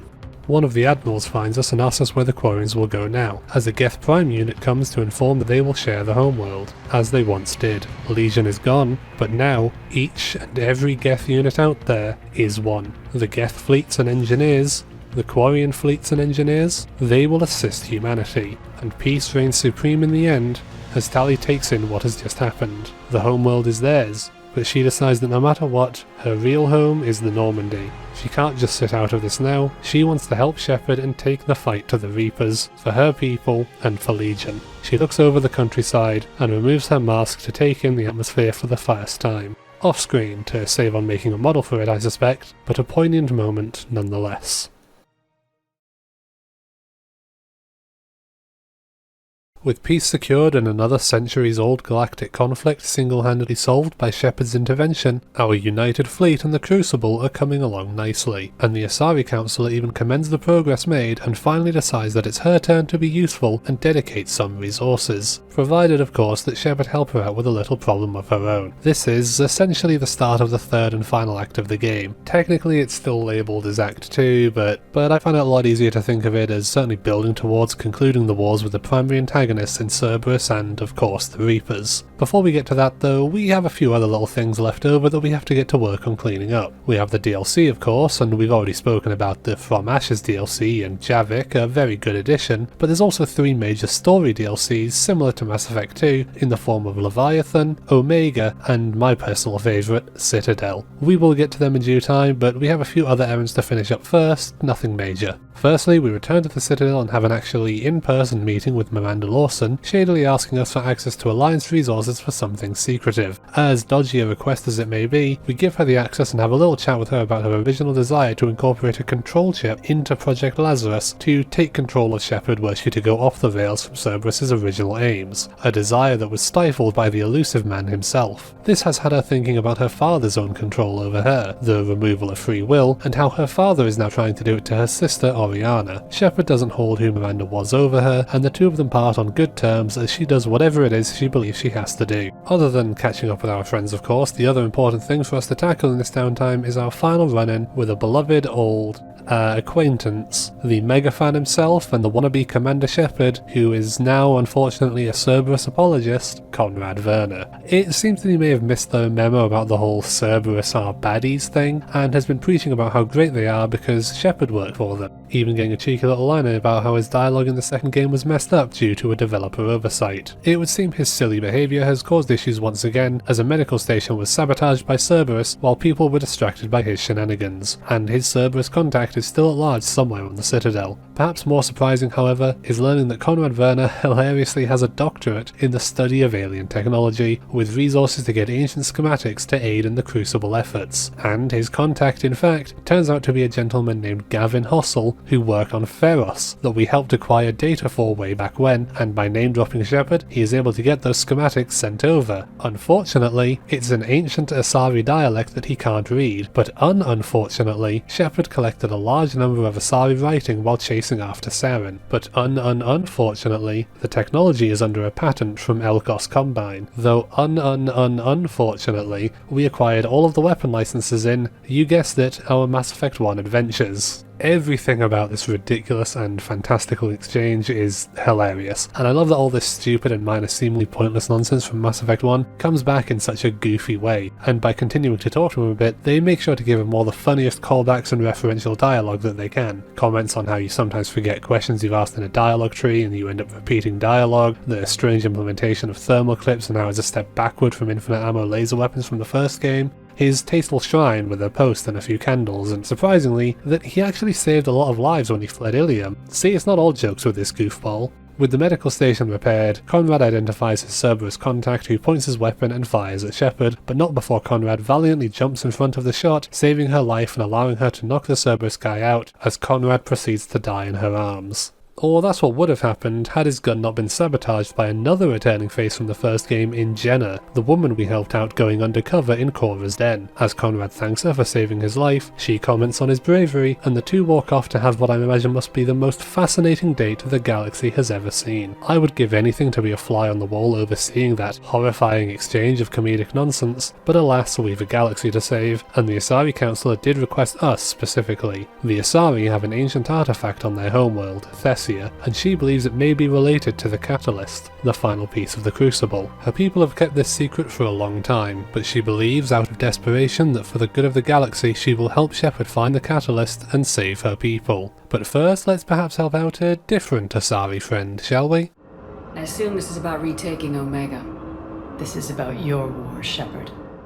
It's been approximately however many seconds are currently displayed on screen since I last mentioned Aria Taloic, the self-proclaimed ruler of Omega. The reason for that is simply that, without DLC, that little quest of getting the mercenaries to aid the Alliance is the full extent of her role in this game. But the DLC, titled Omega, is both included in the Legendary Edition, and perhaps unsurprisingly features a lot of Aria Taloic content. It all starts with us getting into a car with her and some handsome Batarian gentlemen, following a request to meet up via email we received a good while ago. To recap things, Cerberus has taken control of Omega and the surrounding systems, spreading further and wider in an attempt to control as much as possible to further the Illusive man's agenda. Aria intends to use her massive fleet and numerous resources to punch a hole through Cerberus's defences and land onto Omega herself to personally kick them off the station. Focused on their leader, General Oleg Petrovsky, and she wants the best and the best to help her out. She wants Commander Shepard to go in with her, oust Petrovsky, and get out. In exchange, Aria will give all of her resources to Shepard's war effort, ships, mercenaries, Ezo, even her own prowess. But she only wants Shepard, no alliance, and no Normandy. Hefty terms, hefty reward, and a wild proposition. Sounds like a fun time. Wasting no time, we arrive on Aria's ship, a Cerberus cruiser that she has borrowed, and we get things ready for her aforementioned punching through Cerberus forces plans. Using a voice recording of the ship's former Cerberus captain to get us easy access through their defences, information I'm sure Aria obtained in a non-problematic way, we begin our assault and get the rest of her fleet to follow us, while the General calls up Aria to do a little gloating over his takeover of Omega and threatening to destroy us. Aria, on the other hand, has equipped the ship with some special disruptors that will tear through any barrier with a well-executed ramming maneuver. The damage taken, however, means that we ultimately end up opting for the escape pod option to avoid dying on board a spaceship again. Having eased into a nice, gentle landing on Omega, no time is wasted in gunning down wave after wave of Cerberus troopers, opening up some doors and advancing onwards to Aria's pre-designated rendezvous location up ahead. After taking out some more guys and shutting down those lasers, of course. While Aria prattles on telling us about her secret rendezvous bunker, she fails to notice that Petrovsky is watching her on the cameras until it's too late and the beans are thoroughly spilled. With us now being on the clock to get to the bunker before Petrovsky, we run, gun, and otherwise have fun going through the station, spotting some graffiti from a gang that used to cause trouble for Aria, possibly now being used as signs of some sort of anti-Cerberus resistance movement. Despite Cerberus's attempts to stop us with an impenetrable force field, they fail to account for the fact that Aria obviously knows her way around the station and enables us a way to crawl through the various access ways underneath the main areas, into a chance meeting with the first female Turian introduced in the entire series thus far, Nyreen Kandros, former Turian military and former friend of Aria's, and, like Aria, our only other choice of a squad mate throughout this DLC. Having these two as our squad is honestly quite interesting, and they have a fair number of unique abilities to them that makes this whole thing feel fairly high effort, which is appreciated considering how inconsequential the story of this DLC really is in the grand scheme of things. After getting a chance to try the two of them out in a pretty extensive combat scenario, we extend the bridge and watch as Aria's people and weapons cause absolute havoc on the remaining Cerberus Cerberus guys, giving us an opportunity to make it into a super secret bunker. A super secret bunker wherein we get to explore the drama and tensions between Aria and Nyreen, seemingly as the latter had hoped to put Omega behind her on account of the whole moral bankruptcy of the woman in charge of it. In spite of this, she will be sticking around as she at least agrees that Cerberus is far worse being in charge of the station. After making sure everything here is in working order, Aria quickly gets to thinking of a plan on how to get Cerberus taken down, and an alliance with the Talons is the first port of call. Nyreen has seemingly escaped through a hatch at some point, so it's up to just Shepard and Aria to head out and find the gang that rose from the ashes of the whole Archangel incident. Cerberus seems to have beaten us to the punch in regards to quickly getting to the Talons, with the intent of killing their leader. Puzzle solving, walking through vents, fighting Cerberus, hacking systems, healing the sick, and pressing onwards to reach the entrance to the Talons base and watch as Nyreen does an adequate job of replicating Thane. Not perfect by any means, but a jolly good show nonetheless. As if the red face paint didn't make it abundantly clear, it is now revealed that she is in fact the leader of the Talons operating in secret, and she has been mounting a general resistance movement against Petrovsky in Aria's absence, making it clear that she may have been lying before, and that she has little to no intention of actually supporting Aria's cause. Not at least until Shepard offers to help Nyreen in retaking the Talons' headquarters from, well, Cerberus obviously. Once punching our way inside, Nyreen lets us know about Cerberus' special weapon they're developing here on Omega. Adjutants, a type of Cerberus-made Reaper unit with the express purpose of wreaking havoc on civilian populations due to just how quickly these things are capable of killing. After the two ladies bicker a bit about who exactly should be in charge here, it is made abundantly clear that all three of us need to work together and move carefully, and oh god, Aria just put out a public message to rally the people. I guess she's in charge. You see, her plan is getting the people of Omega rallied up to disrupt and disturb the bulk of Cerberus' forces, while our little suicide squad go in and deal with all the important tasks to dismantle Petrovsky's stranglehold on the station. Nyreen's hopes to keep the civilians out of it aside, Aria's plan seems to have at least worked to an extent, that Cerberus is converging on our location en masse, and following a lengthy battle, we get full confirmation from Nyreen that she is actually on board this time.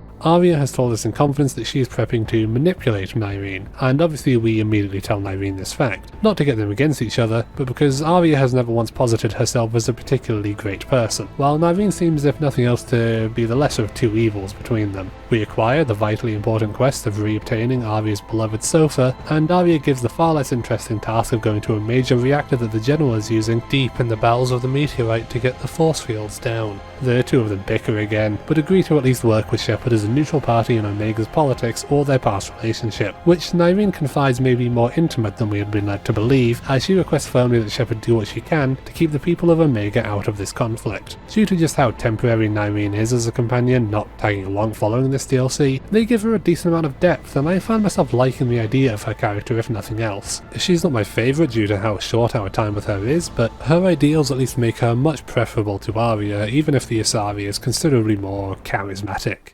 Charisma, however, won't help her much as we enter the mines at the top of the station and begin to traverse the darkness amidst bodies ripped to shreds. Considering the whole discussion of adjutants not that long ago, you can imagine my surprise when it turns out that the thing that killed these people were adjutants. Fighting them is fine. I mean, they're relatively tanky and do a fair bit of damage, but they don't necessarily live up to how hyped up Nyreen made them, though they are certainly a uniquely Reaper-esque creature working alongside Cerberus, which is the kind of mix-up I think we needed to see more of throughout the game, blurring the fairly rigid lines between the enemy factions. At the reactor, Petrovsky shows up via a little hologram to gloat once again, having lured us here as part of a calculated trap. What he didn't seem necessarily to count on, however, is that Aria is more than willing to literally grab hold of his deadly laser force field and force it open with her bare hands. While she's off being an actually insane person and saving our lives, we fight off more Cerberus, shockingly. Perhaps unsurprisingly, the nuclear-powered deadly force field is hurting Aria quite a lot, but Nyreen lends her a biotics-laced hand to give her the strength to create an opening for long enough for Shepard to dive through and make her way to the control station, where Petrovsky informs that this reactor also powers life support systems in the station. Aria is happy to ignore that fact and just destroy the reactor, but Nyreen and my very much Paragon Shepard obviously get to work on trying to reroute the power away from the force field and to save as many lives as possible. This is notable as it's perhaps the single situation that I'm aware of at least where your class choice comes into play in a major way, as this scene is entirely and quite hilariously skipped if Shepard is an engineer. Regardless of how much tension the scene had, however, the force field will come down and the General is now cornered as the three of us begin the final pushes through Omega, disabling some bombs along the way to make sure that we don't,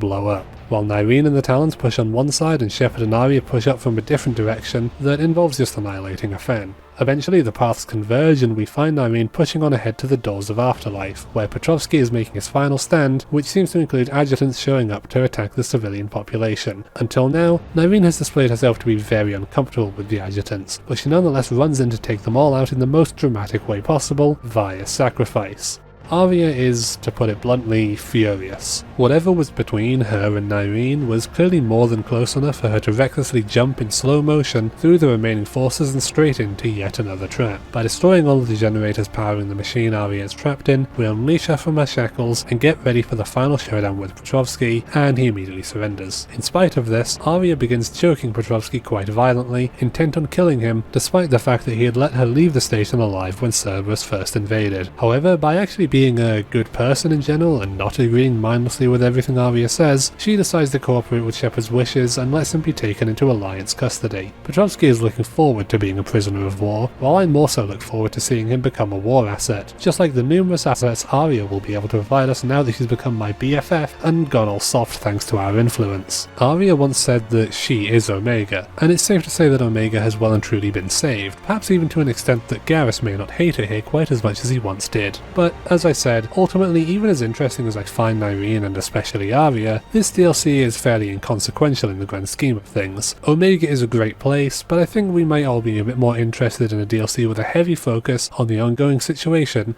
with the Reapers. When the rest of the galaxy says something doesn't exist, I take that as a chance to prove that it does.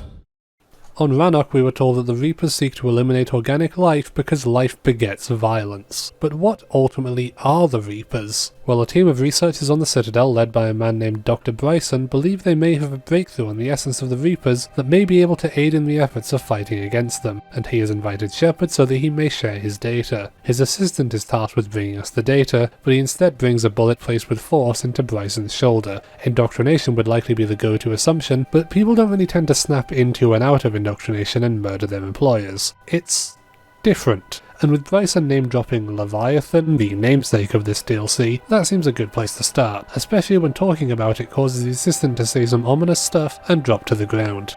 ED, who is here by the way, alerts us to a video log of Bryson having a little chat with Hackett about a Reaper corpse that was discovered, believing that whatever had killed it was this Leviathan that he's investigating, an efficient Reaper killer. Hackett offers Bryson assistance in tracking down the Leviathan, presumably meaning Shepard, but that doesn't mean much with Bryson now being dead. So we get to exploring his office and finding whatever information we can to find out where exactly Bryson expected Shepard to go in pursuit of Leviathan. We find a bunch of info that Bryson was investigating, a lot of things Shepard has been involved with. Rachni, the Thorian, Sovereign and other bits of data, logs and Reaper studies, with Edie taking all the information we can uncover, including a decryption key to unlock a locked datapad we find in a drawing from his daughter, and puts everything together for us to plot a course directly to the next destination in our hunt for Leviathan. One of Bryson's research partners, Garneau, is the person we seek to continue our Leviathan investigation. It would seem, however, that the Reapers are also interested in having a word with Garneau, so we get to shoot our way into this station, where we find all of the people within just sort of hanging around, having a chat and looking ominously at us and speaking all creepy. It doesn't take a lot of thinking to uncover that something very peculiar is happening here, and the people at reception seem insistent that we don't go any further, especially so once we watch a guy sabotage the elevator before our eyes. After getting it open and ascending further into this strange place, we find a message from Garneau intended for Bryson, where he states that he has found a Leviathan artifact here, but has gone into hiding, with directions to the artifact included, provided that we can crack them at a local terminal. We also find security footage of him arriving here and being given full access, seemingly getting into an altercation in the mines and being taken to the medbay, where we eventually find him trapped inside and seemingly despondent and wanting to let go of Leviathan, before revealing himself to, like the people here, be possessed by Leviathan, showing that like with the assistant, it is capable of controlling and changing people's minds.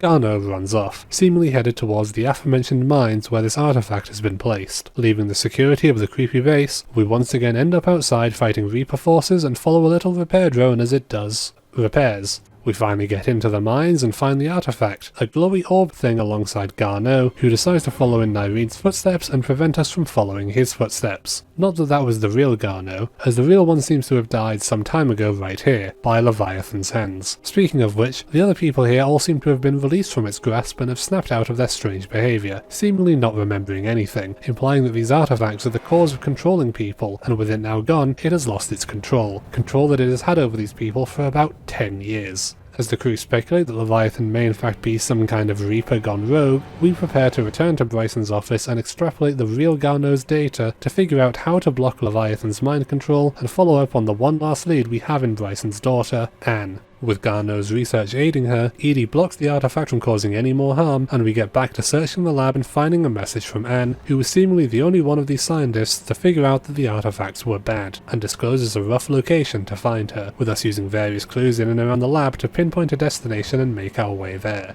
We find the dig site where Anne has been working, but get attacked by harvesters, causing us to have to ascend this ramshackle cliffside building in an action-packed and explosive set piece where things are just falling and blowing up and it's just crazy, with the one solace being that Anne is helping us make our way to her, suggesting that she is at least not affected by the Leviathan artifact. After finally making it to the elevator and ascending to her location, we flee into the dig site where we find ancient cave paintings seemingly depicting a very Reaper-esque visage of Leviathan, shortly before finding another artifact being utilised in some way by a marauder. Whatever they're doing, Leviathan seems displeased, and it expresses as such by taking control of Anne and talking about the darkness. After taking out all the Reaper forces here to allow for Cortez to make a safe landing, the squad and Anne quickly leave this planet, where Shepard breaks the news about her father's death at Leviathan's hands. She is distressed and, back at Bryson's office, seems to have a little cry about a small argument she had with her father as their last conversation, but she is at least able to put that aside in order to finish his life's goals and passion, to put together all the clues we got from Bryson, Garneau and herself to pinpoint as to where exactly Leviathan is. While Edie and Anne talk science and study Leviathan, James is also here playing with a creepy huskhead that Bryson has for some reason, and he decides also to take it with him and put it in our cabin in Normandy.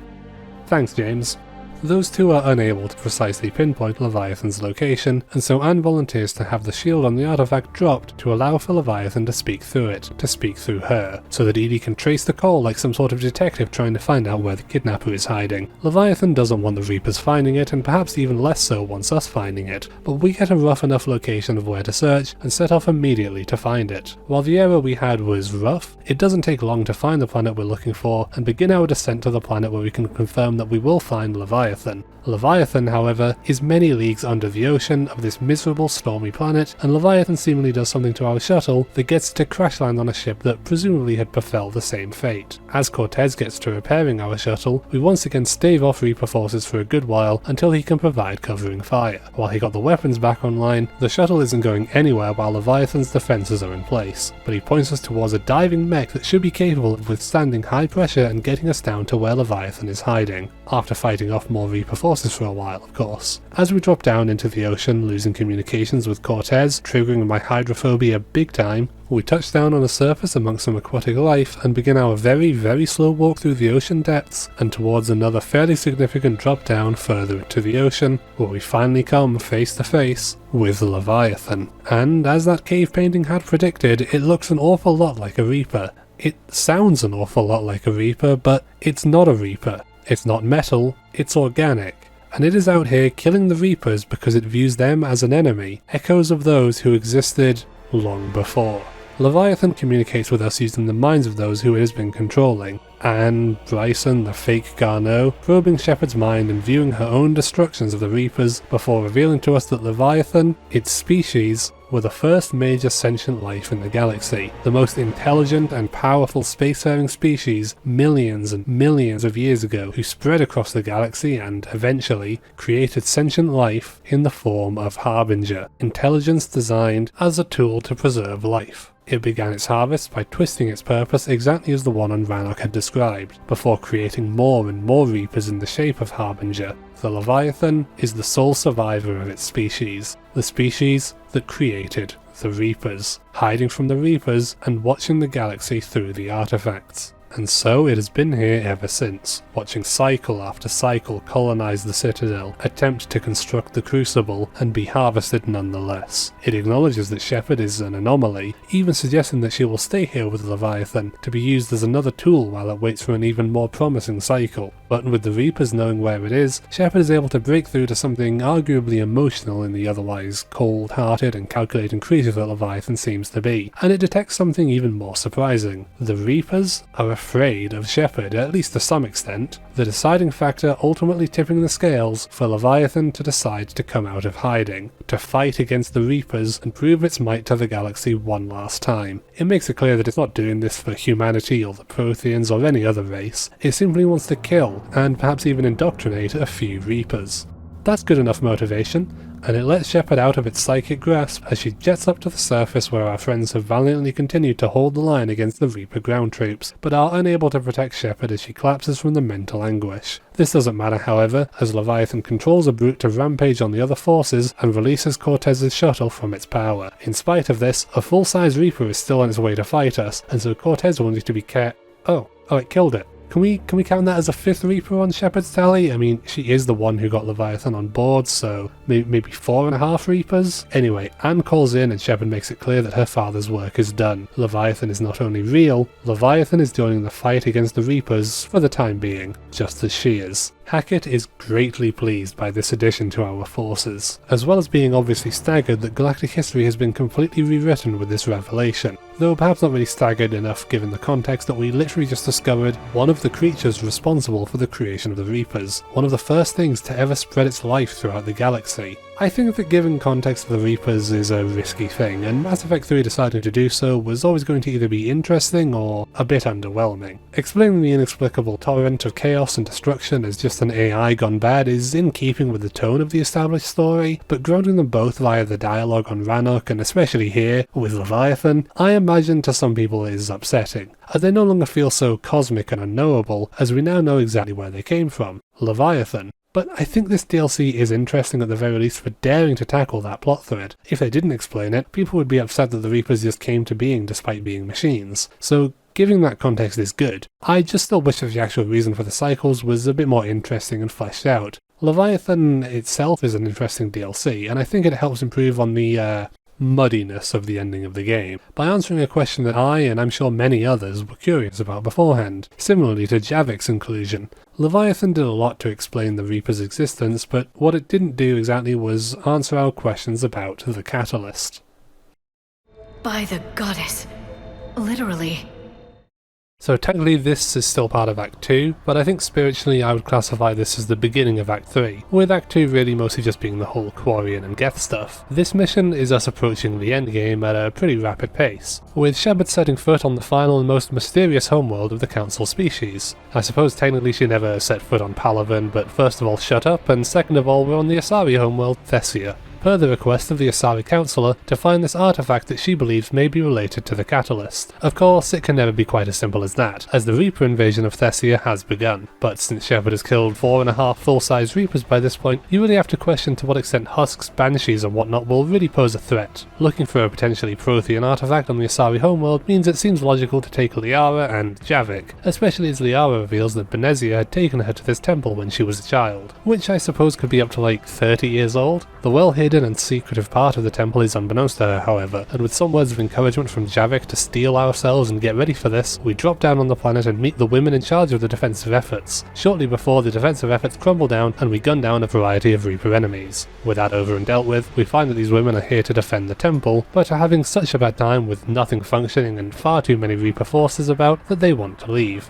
Javik, on the other hand, peers into her mind to encourage her to stay, with her having perhaps the most genuine reaction of anyone to seeing a real-life Prothean, and helps us to progress further towards the temple. And as we get closer, we see a Reaper walking around above us. Ever eager to raise the kill count, even Javik seems disappointed as it strolls off into the distance. Helping our next batch of Asari to defend a perimeter in this area, they once again let us pass through once the enemies are dealt with and reach this supposed outpost outside the temple, an outpost that has deteriorated to just a singular woman who calls in what air support she can to help open up a pathway into the temple proper. In the temple proper, we look at the various Asari artifacts from ancient Asari cultures, and find out perhaps the most peculiar and interesting piece of Asari lore they have ever given us. The Asari, known as the first race of this cycle to elevate themselves to spaceflight and to the Citadel, were, in their formative years as a species, protected by and aided by the Protheans. The Asari goddess, a theme, that Liara frequently references in moments of shock, seems to have been a Prothean, their species aided by Protheans who had served as the real faces behind the myths. The Asari equivalent of all those conspiracy theories of aliens building the pyramids and Stonehenge is true, as the Protheans were behind so much of ancient Asari culture, and Javik even believes he can sense something here, which Shepard too begins to detect is a Prothean beacon hidden inside of the temple, a beacon whose information had been used millennia ago by the Asari to elevate their technology and their culture rapidly and allow them to so quickly gain spaceflight. A beacon they had kept secret and never shared with the other races, in spite of its knowledge potentially helping to prepare for this war. The beacon reacts to the presence of Protheans in the temple, enabling connections to the other artifacts to be established thanks to Javik's presence and potentially the presence of the cipher within Shepard herself. With all the connections established, the statue crumbles to dust and we are able to access the beacon and gather what data we can, specifically from a Prothean VI that appears from within the beacon, with it detecting that the cycle is already ongoing and determining that we're not worth helping before beginning to shut down, at least until Shepard asks it what the catalyst is, causing it to seem to be a bit more chatty and personable, taking the shape of a Prothean warrior to tell tale of how the Crucible project was sabotaged by their own indoctrinated scientists, and that they, like the Reapers, are perhaps part of something greater as a whole. Galactic annihilation perhaps brought on by ancient Leviathans and or Harbinger for an unknowable purpose. Thanks to Javik being a Prothean and therefore being viewed as trustworthy to the VI, his endorsement of Shepard's efforts caused it to begin telling us of the catalyst, before we are ever so rudely interrupted by the arrival of Kai Leng, who, by the way, is apparently indoctrinated. And he has a message from the Illusive Man, who is likewise here to learn the secrets of the Protheans and the Catalyst to further his goal of controlling the Reapers and to use them to take over. We try to appeal to his humanity and get him on board with actually destroying the Reapers, but if Kai Leng's indoctrination is anything to go off of, it seems reasonable to assume that the Illusive Man himself is too far gone. He's unwavering in his plans and sicks Kai Leng on us. After a frankly pathetic boss battle that primarily consists of this loser running off and healing while we get shot at by a gunship, filled with more cocky and pathetic dialogue of him insulting Shepard, the Alliance and even Thane. After getting rid of his shields, he goes in and throws Liara into Javik despite them being unconscious for the entire battle, and the gunship comes in and blows up a bunch of stuff in the temple, allowing him access to go in and take the Prothean VI out of the beacon to come back with him. Shepard survived the collapse of the temple and re-emerges from a pit just in time to watch him leaving, with enough time to be rescued by Liara. The pathway to the Catalyst is now firmly in the Illusive Man's hands, as we watch Thessia get fully overrun by the Reapers. Every aspect of this mission has been a failure, but there is good news, as Samantha believes she knows where Kai Leng has fled to, approximately. Sanctuary is a supposed safe haven for war refugees. Now, last time we visited Horizon, Shepard and Kaidan's relationship sort of crumbled before our very eyes. We can safely assume that Cerberus has been up to something in the area, and while we don't know for sure that this will solve all, or even many of our issues, it's the only lead we've got in regards to the Catalyst, and with everyone lamenting what went down on Thessia, we could do with some good news. A safe haven refugee facility on Horizon was established under the name of Sanctuary, and all signs point to Sanctuary being where we'll find Kai Leng, something that becomes very apparent when we get a pre-recorded warning from Oriana, Miranda's sister, to stay away from Sanctuary and that it is a trap. I assume this was intended for anyone actually coming here to flee the war, because the destruction that we see upon the arrival suggests that we have arrived post-activation of the trap. There is no sanctuary to be had here, just Cerberus troopers in and amongst Reaper corpses, seeming that they've finally started fighting one another, at least. The destruction and various audio logs confirm, as if it wasn't obvious, that something is afoot, and a console playing a recording from Miranda herself confirms that this is a Cerberus operation run by her father, just as she had suspected last we saw her. We drain the waterworks and find an underground facility filled to the brim with various Cerberus technologies, as well as security footage of the refugees being stuffed into pods and turned into husks. If it wasn't apparent based on Kai Leng's indoctrination and Cerberus's antagonism, this is the final bit of evidence required to showcase that the Illusive Man is aiding the Reapers, whether willingly or not, and Edie herself suggests that this is uncharacteristic of him. We see another recording of Miranda shutting this place down some time ago, followed by more footage of Kai Leng seemingly chasing her down and looking to acquire some data stored here. Seems we're gonna have to go deal with him again, and look, my wish came true. I wanted a mission where we fight both Cerberus and Reaper forces, and they've delivered. It's not quite simultaneously as I might have previously hoped though. Progressing through the facility, we get drips and drabs about what it is they're trying to uncover.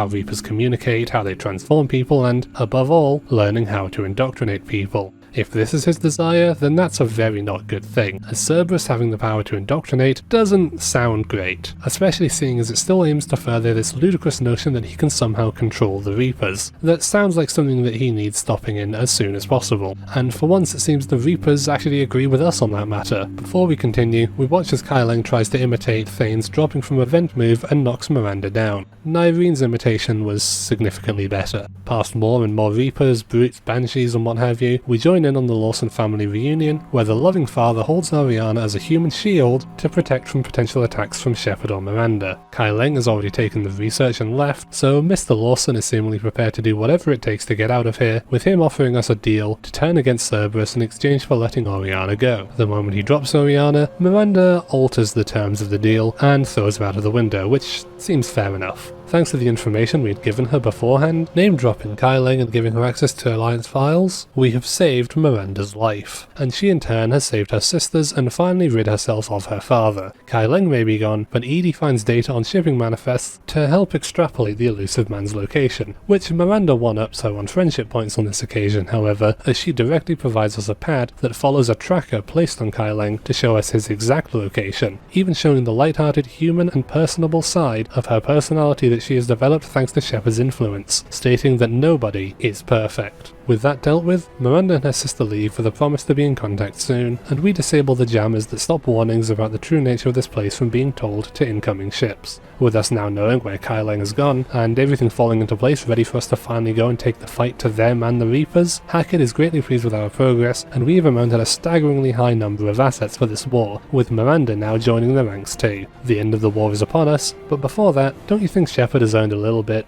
of R&R? I want you to have it. Take it off my hands. If I had to summarise Mass Effect 3 with its themes, then I think the theme of hope is at the forefront. But certainly so if you play as a mostly Paragon Shepard, the game leans very heavily thematically into being a game about camaraderie, friendship and reunions. A game where every character introduced across 3 games gets a time to shine, something to do, and a conclusion to their story arcs. As a result of this, other than a few moments here and there, Mass Effect 3 doesn't really have many light-hearted moments throughout its runtime. The only one I can really recall off the top of my head as of writing is the button guy on Cirkesh, and I am a big fan of light-hearted moments in otherwise bleak stories, which is why this is one of my favourite pieces of DLC ever included in any game whatsoever. And it all starts with Shepard receiving an email from Admiral Hackett upon the conclusion of the attempted Cerberus takeover of the Citadel, offering her a spacious timeshare in the Citadel wards in a flat owned by Admiral Anderson. Seems that the Normandy needs to undergo some routine maintenance, and as of starting this DLC, her crew is officially on shore leave. The apartment is equal parts spacious and gorgeous, and with nothing else to do, our good pal Joker invites Shepard to attend a delicious sushi brunch at a local eatery. Fantastic theming of the restaurant aside, the two of them reminisce and talk about plans for their shore leave, before getting greatly confused over the fact that neither of them seem to have sent the invitations to one another to attend this meal. This whole time, a soldier in Alliance dress uniform has been attempting to garner Shepard's attention and has finally made her way past security to interrupt our platonic date and introduce herself as Maya Brooks, of Alliance Intelligence, and politely informing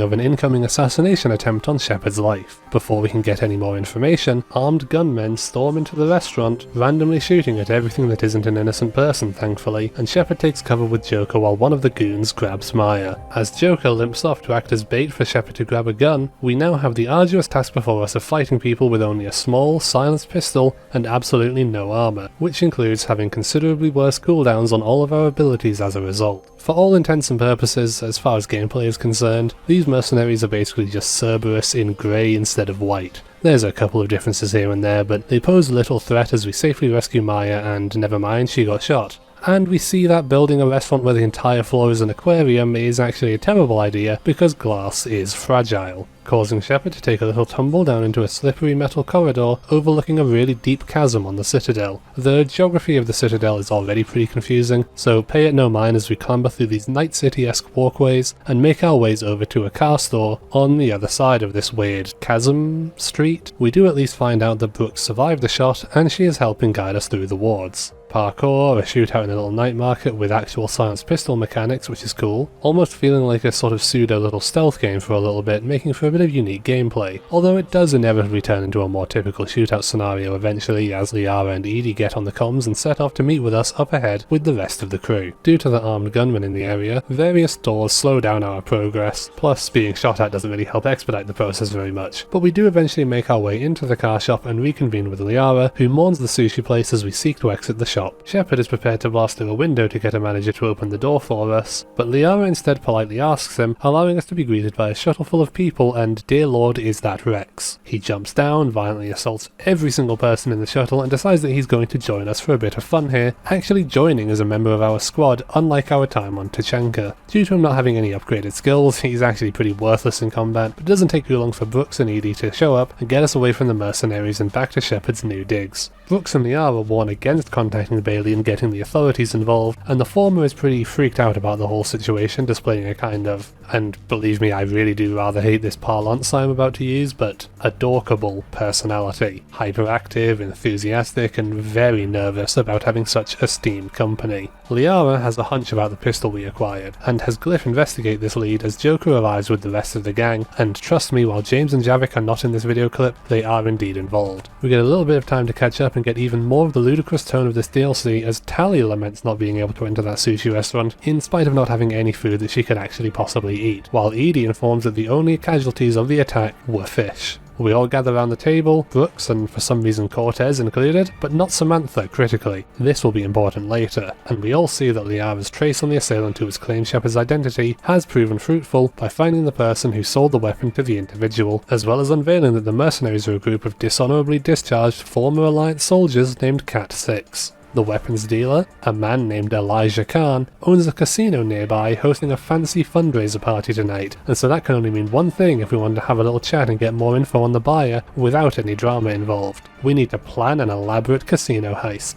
Edie and Liara will be the guys in the chair, and due to the high-grade tech or staggering size of everybody else, we kindly volunteer for Brooks to be our master hacker, while Shepard and her +1 gear up in black tie attire, giving us an important decision about putting a suit on a character, and who would look the most ridiculous. It's Rex. It's gotta be Rex. At least Shepard and Brooks look sensibly dressed for the mission. I do also want to give a sort of unscripted shout out to Javik, who shows up just wearing his armour. It's kind of funny, but it's also clear that they just couldn't be bothered making a new model for him. Anyway, our first objective in this heist: mingle. Simply go around and waste time while Brooks gets ready to clamber through a vent, see what the riffraff are talking about, bet on some Varan racing, spot of roulette. Brooks has been waiting for us since ages ago, but whoa, they have Quasar from Mass Effect 1 in here? Pretty much every interaction you have in here is pretty in keeping with this stupid comedy that the DLC has presented thus far, with everyone saying something absurd. It's just a bit of daft fun that makes what is ultimately a very similar mission tonally to Kasumi's mission last time around into just a weird comedy routine. Anyway, we finally meet up with Brooks and start hacking cameras and stuff so that she can get sussy with it. While we act all nonchalant, putting it all on red, distracting guards, sneaking into private areas, chatting to the Asari consort, dealing with some junction boxes, stalling a guard after Brooks clumsily trips a silent alarm. This mission just has all sorts of spy stuff going on that really makes it feel like a heist through social deception. With Brooks making it to our destination, we have the tricky task of opening the door from our side and getting in, but it is under the highly watchful eyes of the cameras and guards in the area, causing us to need to go around and hack everything while Rex chats up a guard. The three of us make it into Khan's office finally, only to find that he has already been killed and his files erased. The communication channels are still open, however, and we now have a chance to have a word with our identity thief, who fails to threaten Shepard very much at this point due to the whole 4.5 Reapers we've thus far defeated. The mission certainly wasn't the resounding success we had hoped for, but Rex at least had a good time at the party. Edie and Brooks get straight to work on analysing the info we gathered and have Brooks gas up the Normandy crew's legendary skills, resulting in more comedy. I do apologise if referring so frequently to the humour is reductive or repetitive, but it's really hard to talk about a DLC that is just so dang funny, self-aware and referential to the trilogy's goofier parts without enjoying the humour. Anyway, while I was yapping about comedy, we found some archives here on the Citadel that the fraudster is currently accessing Shepard's files from within, and for the first time in the series, we're bringing everyone.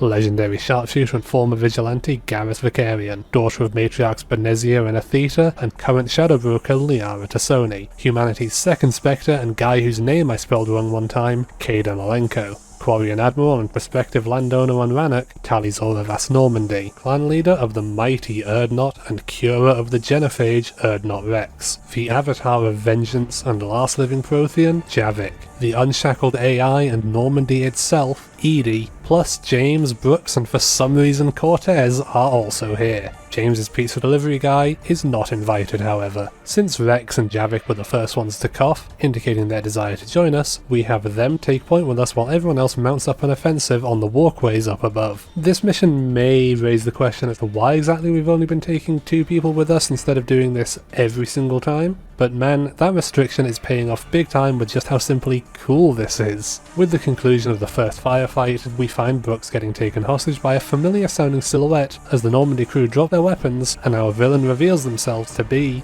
Commander Shepard.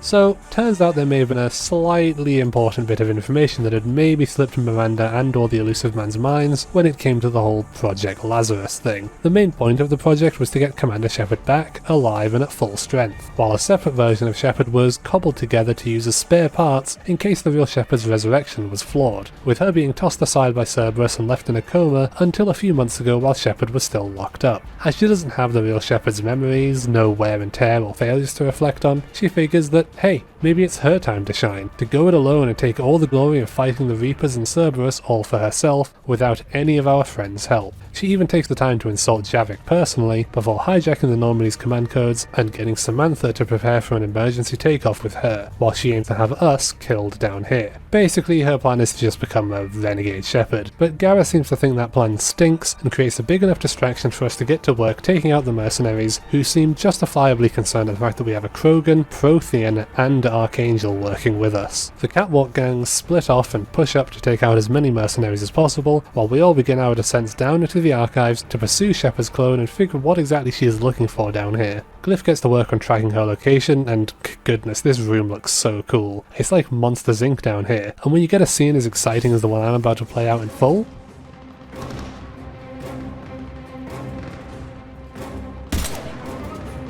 Go! I'll cover you! Move! I did not survive this long to die on a ladder. This is Shepard! We need to...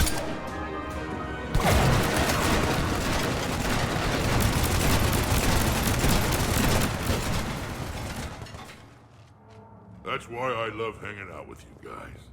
Why shoot something once when you can shoot it 46 more times? Again, really weird that Cortez is here, but we suddenly take a hard right tonally as we go from action-packed and exciting humor-laced absurdity to get smacked in the face with straight-up juicy lore details. Seeing recordings from the First Contact War, Krogan rebellions, Sovereign, the Genophage, First Spectre, even the first arrival of the Asari to the Citadel. All of this is of course interlaced with more acts of reckless violence and absurdist self-referential humour, leading to just an overall greatly enjoyable time. At least up until we start losing contact with our crew due to jamming, and find ourselves shortly thereafter getting locked inside of a vault. The other Shepard shows up to gloat, with this being her plan all along, to trap Shepard and her crew in these vaults should her mercenaries be unable to kill them. Even turns out that she had Brooks working for her all along. She was never with the Alliance. She's an ex-Cerberus agent who put together the dossiers from Mass Effect 2. She's also hilariously racist, turns out, and was the person who rescued the clone from her coma, even killing the arms dealer to tie up loose ends. Even now, with Shepard locked inside of an impenetrable vault, the two villainous scoundrels are told explicitly that they will rue the day and set off to take over Shepard's life once and for all. With a bit of time to kill while we get ready to spend the rest of our lives inside of this vault, we take some time to discuss the eccentricities of Shepard's speech after she is appalled by how the clone speaks, ridiculing the idea of "I should go" being a common farewell throughout the trilogy. Anyway, Glyph lets us out pretty much immediately because I guess the fake Shepard forgot about that, and Joker swings by to give us a ride back to the Normandy to stop the faker from stealing his ship/girlfriend. The people who aren't picked for the mission seem to lament not being picked very often, specifically being Edie and Kaidan, and I do believe that is probably accurate to my least picked companions in the game. Granted, Kaidan only rejoined quite late and hasn't had a whole lot of plot relevance since the coup, but it's cute that the game tracks this. Because of the other Shepard changing all the data of Shepard held by the Council, our only course of action is to get on board the ship ship and storm it. So Joker drops us off as close as he can, and we run and gun our way aboard the Normandy, getting on board just as it's preparing to take off. It is now that the whole Samantha isn't included thing pays off, as she was aboard the ship and got fired from the Normandy by the fake Shepard for fraternization, being given only enough time to grab her favourite toothbrush that she mentioned very early on in the game. Shepard apologises to Samantha with a passionate kiss and explains that it was her evil clone's doing and that she needs to get on board the ship no matter what. Since she knows the ship well, Samantha opens up an access hatch to get us through, but there's no way to open it, except... well, having used Samantha's toothbrush to get us on board the Normandy, because that makes sense with the general tone of this strange plot, the clone frantically prepares to engage in combat while we sneak through and take out all the cannon fodder, making sure to rescue any of the crew's belongings along the way. If you can believe it, she even tried to get rid of our space hamster. Up until now, I was pretty 50-50 on what to do with her, but clearly death is the only worthwhile punishment now. Down in the hangar, we come face to face with our clone wearing the classic N7 armor and doubling down on the insanity that she can somehow replace Shepard, as if she can somehow convincingly fake things despite revealing already that she doesn't have Shepard's memories. An all-out firefight breaks out between Shepard's squad and the clone, with help from Brooks, while everyone else tries to find a way to stop the Normandy from jumping to FDL by having Cortez fly a car in front of it. At this point, the mercenaries on board start trying to shoot the car, dealing an absurd amount of collateral damage to random buildings on the Citadel, opening the shuttle door to attack it with a shuttle, giving us a nice dynamic backdrop for the remainder of this fight. Eventually, however, Shepard and the clone engage in a fistfight dangerously low down on the shuttle door, resulting in them both hanging off of the edge, with the crew coming in to rescue the real one, demonstrating once and for all that that is what makes the real Shepard better than the clone. Friendship. And yet, in spite of everything, Shepard offers to save the clone, but there can only be one Sonic the Hedgehog. With the Normandy now back under Shepard's control, Brooks is placed under arrest as Edie gets back in control of the ship, and Brooks very unsubtly tries to break out of her cuffs while taunting Shepard. But one well-placed threat gets her to stop and begrudgingly accept her sentence since, unlike the clone, the real Shepard didn't just kill her outright. Rex wanted to, sure, but not our Shepard. As we pull back into dry dock and get ready to enjoy the rest of our shore leave, the crew, Samantha included this time, walk off as the main bulk of the DLC concludes.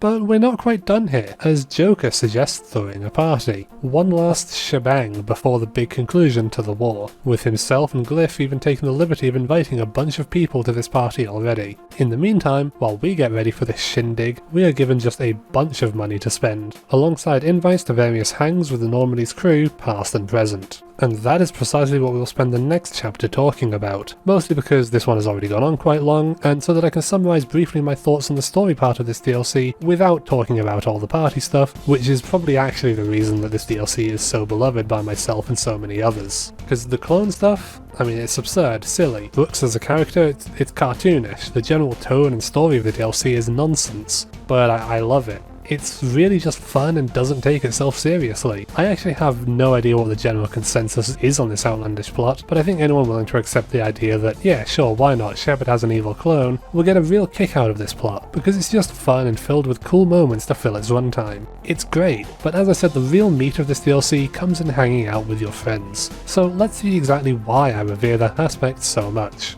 Members of your crew have expressed interest in spending time with you, Commander.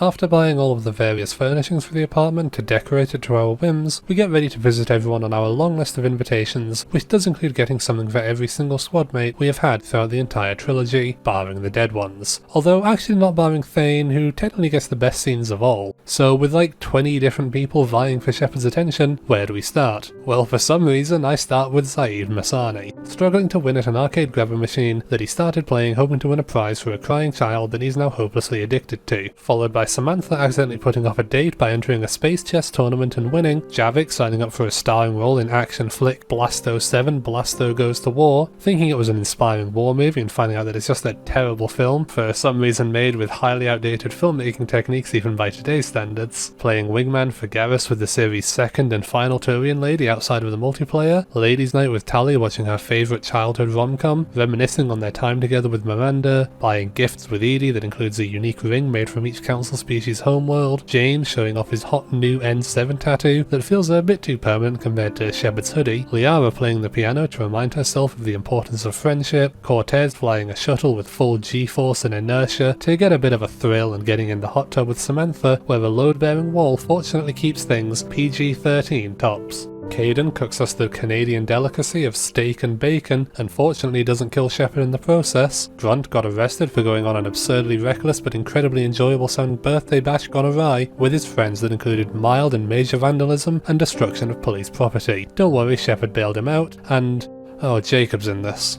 We play a fighting game together so he can show off to some kids that he's volunteering for. I lost because it's only right that he has something worthwhile going for him. Oh, and we're just getting started because we also call Shepard's mother. Yeah, I bet you weren't expecting her to come back. She's still basically just a disembodied voice over the phone, but it's a nice bit of continuity to one of the very first choices I made for Saoirse Shepard to still be referenced, and to get a bit of parental pride in before the trilogy concludes. And speaking of mothers, what about Samara sharing some old war stories covered in trashy Asari magazines and offering wise counsel? Or how about something completely unrelated to mothers, such as James and Cortez coming over to abuse Shepard's big TV and watch a bit of biotic sport, going for a night on the town with Miranda where she wears an absurd dress and tries out just being a normal person and having a girls' night out in a casino with a friend who is admittedly also not very good at being normal. Or how about we just bring the tone down massively and have a somber, sad ceremony to honour the life of the dearly departed Thane Krios. In attendance is his son Kolyat and beloved friends like Garrus, Tally, Samara,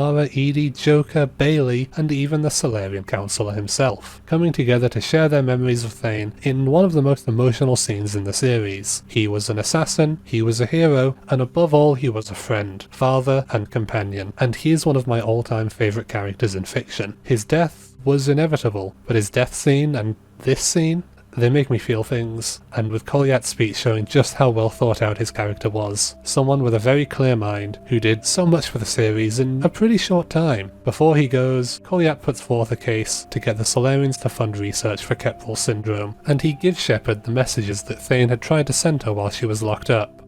I don't want to talk about those messages. Yeah, I'm not someone who tends to cry at media, even during the saddest moments. You know, you could show me a film where 1,000 dogs die tragic deaths, and my eyes would only moisten slightly. But even thinking about the fourth video that Thane sends to Shepard, the one exclusive to people who romanced him in the second game, I genuinely didn't think that my eyes would be tearing up saying this. I thought I was just going to be referencing it, but I mean, even Shepard is crying. I really strongly recommend checking out a full video of this scene and seeing it in its entirety, because it's a powerful monologue from a well-written character.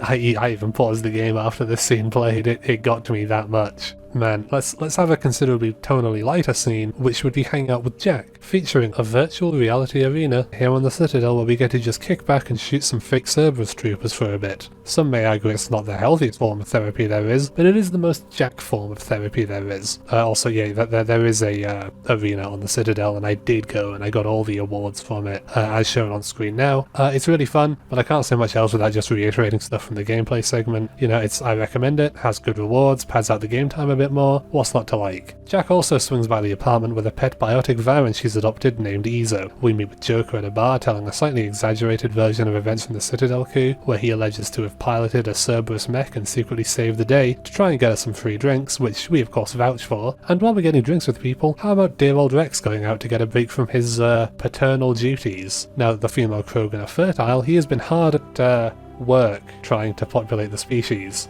Yeah, I don't really want to talk about this anymore either. Poor guy, but it is what he wanted after all, and Shepard was here with him every step of the way. Except for that last step, thankfully. Who's left? Kasumi. It would seem that she is following in our footsteps and trying to plan an elaborate heist on the casino, which we recently ourselves heisted. Her intent is to siphon funds to refugees, so the cause is certainly good and akin to Robin Hood, I suppose, so we let her go off and have some fun. And so yeah, I think that's all the various forms of hanging out we can do with the friends we've made throughout the series. Almost everyone gets some meaningful time spent together, with the key exceptions being Mordin and Legion, who are dead and without family. And then for some reason Chakwa, the engineers, and while she's not present, crew, she is alive and on the Citadel, Kelly Chambers. I don't know for certain why they're not included, but I suspect it's because they're not necessarily viewed as beloved characters who are must-haves for such a self-congratulatory and homage-paying DLC, which I think is fair for Kelly and the engineers, but Chakwa? All I'm saying is, after all we went through with the good doctor, for her not to get any shore leave time, and to not even get an invite to the party, well, I wouldn't be especially surprised if she were to end up as the main villain in the next Mass Effect game, taking over the galaxy as part of an elaborate scheme for revenge. But, speaking of the party, I suppose that's the only thing left to do before I finally start to wrap things up. So? Thanks for coming, everyone. Here's to us. I ended up scrapping a lot of this chapter. There are so many things that could be said about the Citadel DLC's party scene. You know, I originally intended to go into a lot of detail about each and every hanging out scenario in that previous chapter, and in this one, but at some point I sort of thought that less is a bit more for a retrospective video like this, and the main takeaway from the party, for me, is spending time surrounded by the characters that you, the player, have known and grown to love throughout the trilogy's runtime. Intimate scenes of unlikely interactions between people with seemingly very little in common, such as having all the big tough guys gather together to compare Prothean, Krogan and mercenary parties. Or how about seeing Jack and Javik talk to one another, Garrus and Zaid going off and planting booby traps all over Shepard's apartment, Kasumi being a general nuisance, Tally's impression of what the Normandy sounds like, everyone just sitting around having genuine moments of companionship and closeness with one another. I mean, Vix and Grunt are just happy to sit around saying Shepard over and over again, and that's largely because of the people I have here, the loyalties, the time I personally chose to spend with them, and the style of party I chose, keeping things low-key and casual. It might be shocking to hear that someone making 3-hour-long videos about video games isn't necessarily the biggest fan of loud, raging parties. I prefer something calm and close, and if you want your party to get out of control, then you're more than welcome. I just feel like, at least to some extent, I haven't necessarily spent as much time as I otherwise could have in these games discussing the most notable and beloved thing about them.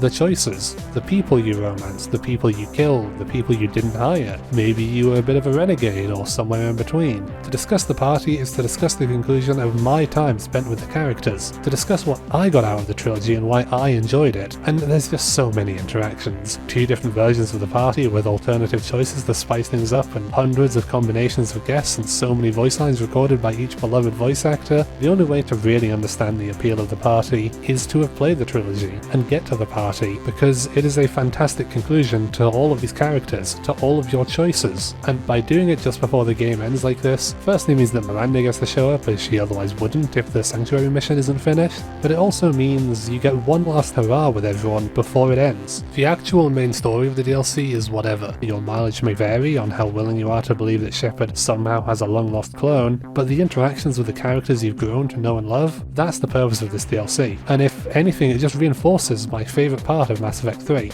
the characters, and the conclusions to their stories. And with one last group photo together, I think that's all I have to say about the party, and it's time to end things. The Reapers and Cerberus started this. Now we're gonna end it. After the party concludes, we get to listen to a few audio logs of Mordin Solus's prior adventures, shoot some stuff over at the arena, get all of the rewards, and stand by as the crew gets back aboard the Normandy to finally go and wrap things up once and for all. Thanks to Miranda, we know where Kailang fled to, and we set sail to the Illusive Man's base, our point of no return as Hackett informs. The Crucible is all but ready, excluding the Catalyst, so we need to be quick and we need to be strong. Get in, get the intel on the Catalyst, get out, and kill as much Cerberus as we can along the way, with one final nightmare about that child reminiscing on fallen friends, or really just Legion mostly, and goodness gracious, sense of that.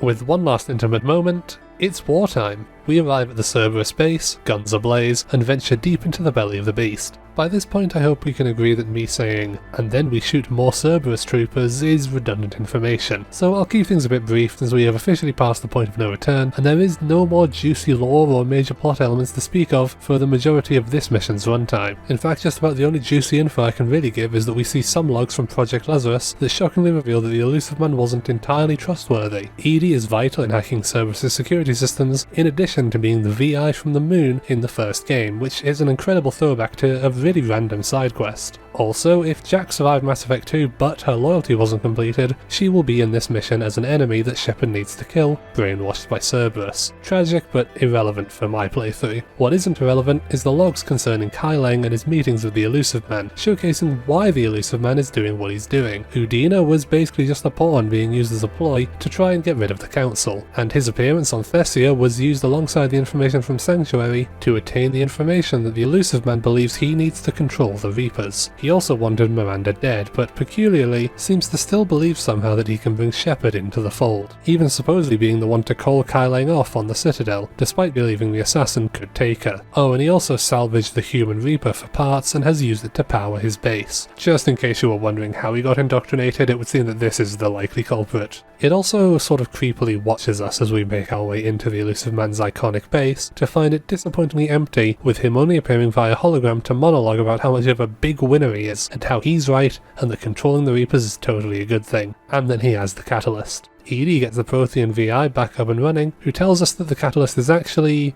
the Citadel. Just like Sovereign, we need to engage docking procedures to use the Reaper's own technology to power it up and activate whatever it is. Unfortunately, the Illusive Man does in fact have the Citadel under his control and has moved it to orbit around the sun. As in Earth's sun. So the odds are against us, but we can... Oh great, not this chucklehead again. There's only one way this ends. Kai Leng's inclusion in this game as a secondary antagonist under the Illusive Man who can serve as his ultimate soldier, doing all of the dirty work, is a role that I understand and accept fully. The need for someone going in, causing the chaos that the Illusive Man wants, and getting out is there. He was never going to do it himself, and so having a proxy that is combat capable and threatening is necessary to service the plot. The biggest issues I have comes from the same reasons that I find characters like James and Cortez to be underwhelming as a whole, and that's that he really just sort of comes out of nowhere in this third game. He shows up, kills Thane, or if Thane's already dead, Kirahei, or if he's also dead, the Salarian Councillor. After that he then proceeds to fail to kill Shepard like 5 different times, while always somehow having a leg up on her, and us being told by Anderson that he's a totally serious and cool threat who should be feared and respected. But, I mean, all of that is really whatever. He might be a bit underwhelming and not threatening if that's all it was, but at least I'd accept that he's just someone servicing the plot and filling a role needed to be filled. So while his deeds and lack of screen time do a disservice to him, the real underlying issue and the biggest problem his character really has is when he opens his mouth. This whiny, arrogant, holier-than-thou attitude, cocky, spouting one-liners, and for lack of better terminology on how to describe it, really just being an edgy dork the whole time. Even throughout this whole fight he's constantly bickering with Shepard like a petulant toddler. Wah, you're slow, Shepard, while Shepard actually insults him with some validity, considering his constant failures. And even this and the fight on Thessia serve as pretty pathetic boss battles as a whole, when compared to the fights we had against Saren for example. His whole shtick as this cyborg ninja is just relying on help from others.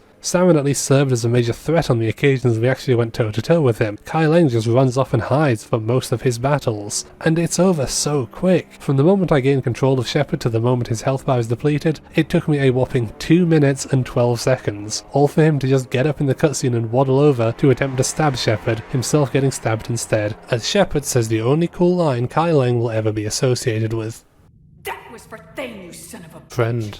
And he dies. Not with a bang, but with a flop. If he genuinely never said an actual word throughout the entire game, and was a silent, stoic and mysterious ninja who we never know anything about, he would have been infinitely more engaging character. His personality does a genuine disservice to this game, and his getting away scot-free after killing Thane will never fail to just make me sad that this guy is even in the game. Truly the only good thing about his death is that it means we can now truly return to Earth and begin the endgame once and for all. All fleets reporting in, Commander. Ready to engage on your command. The situation on Earth is bad. The Citadel is under the Illusive Man's control. Cerberus may be dismantled, but the Reapers are winning. The Crucible is in place, but it would be a lie to say the odds were in Shepard's favour very much here. And the chances of her getting that little house with a white picket fence that Samantha wants... it's slim. We also catch Garrus and Tali having an intimate moment, which is really good for them as a nice bit of fan service to see your two best friends beginning a relationship that follows in lieu of Tali's favourite film as well. Other than that, everyone gets ready for what comes next, with Hackett coming aboard and giving one last rousing speech and a discussion of the upcoming battle plans with Anderson, to arrive in London and push forwards to a weird beam that the Reapers have set up that will teleport people to the Citadel. The objective is to get Shepard in that beam, open the Citadel and have the Crucible interface with it and launch the super weapon. But a super weapon is only as good as the super fleet accompanying it. The Normandy passes through to our solar system, followed by the Alliance, the humans and Turians and Krogan, the Asari with the Destiny Ascension herself arriving, the Quarian flotilla, the Geth fleet, even our smaller resources we gained from races like the Salarian, Volus, Elcor, Hanar and, of course,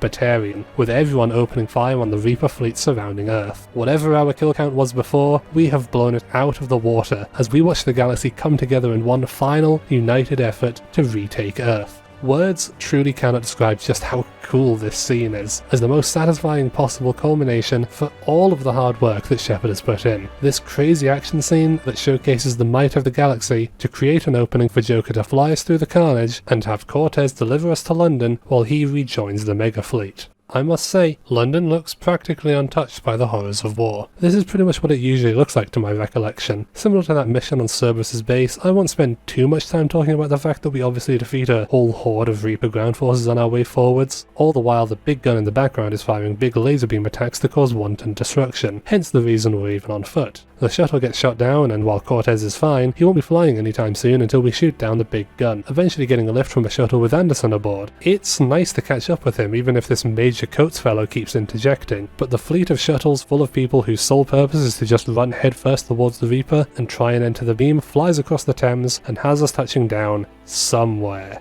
Disappointingly, I couldn't really pinpoint where exactly in London we are. I can see we look to fly south, but the beam seems to be north of the river, and so I don't actually know where exactly our final destination is supposed to be. It's irrelevant, but does mean that this chapter is ending with a very unsatisfactory conclusion, because I just can't even attempt to make a joke about the location. So, please let me know if you have any theories about where we are.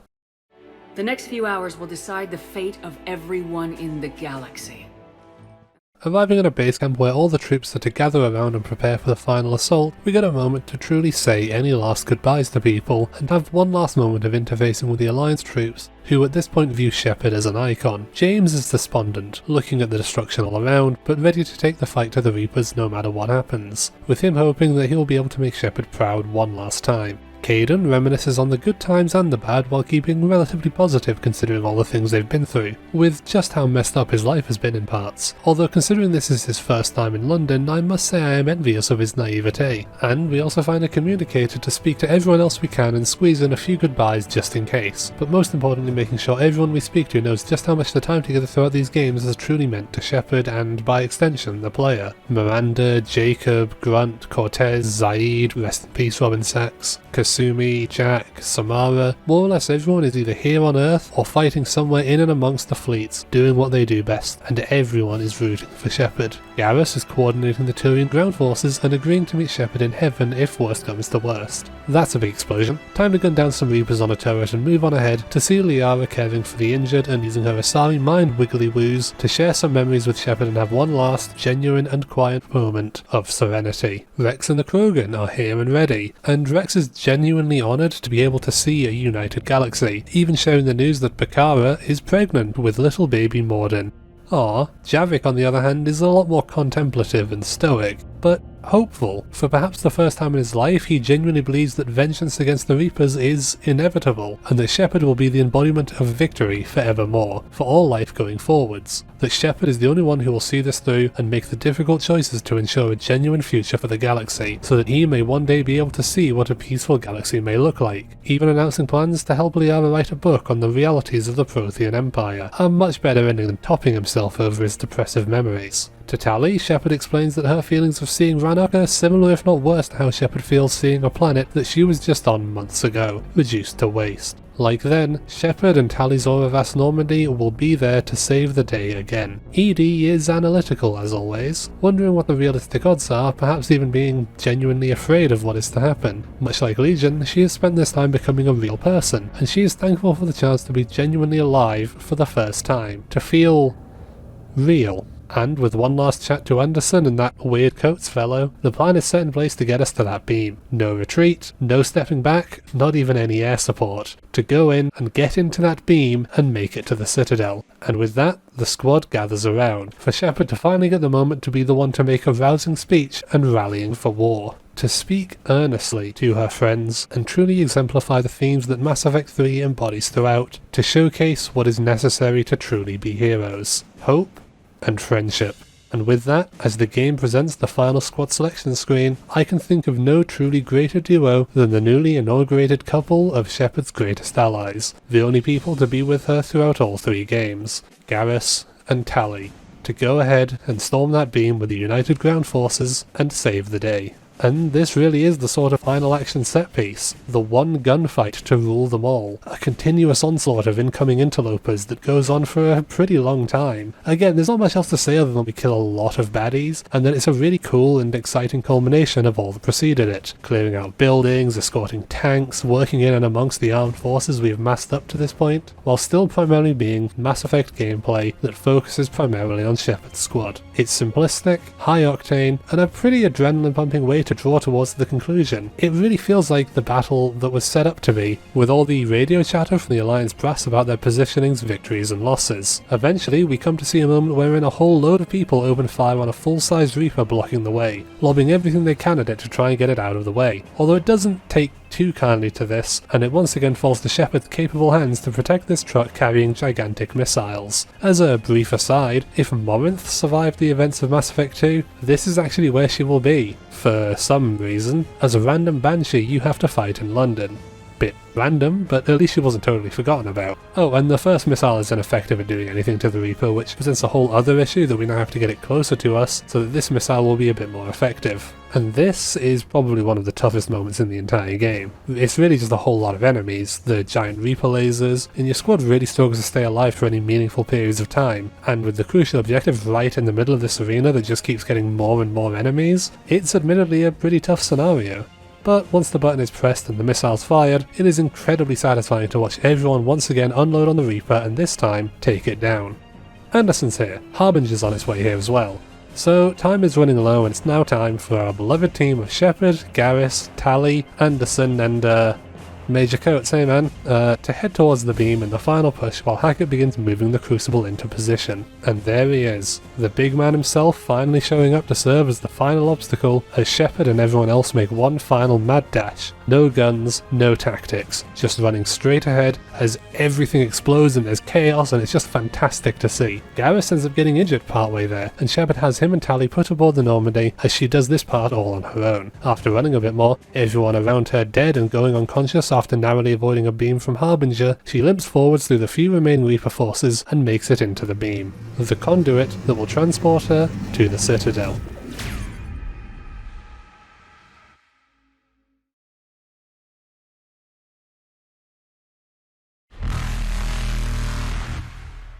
Concluding a story can be one of the toughest challenges faced by a writer.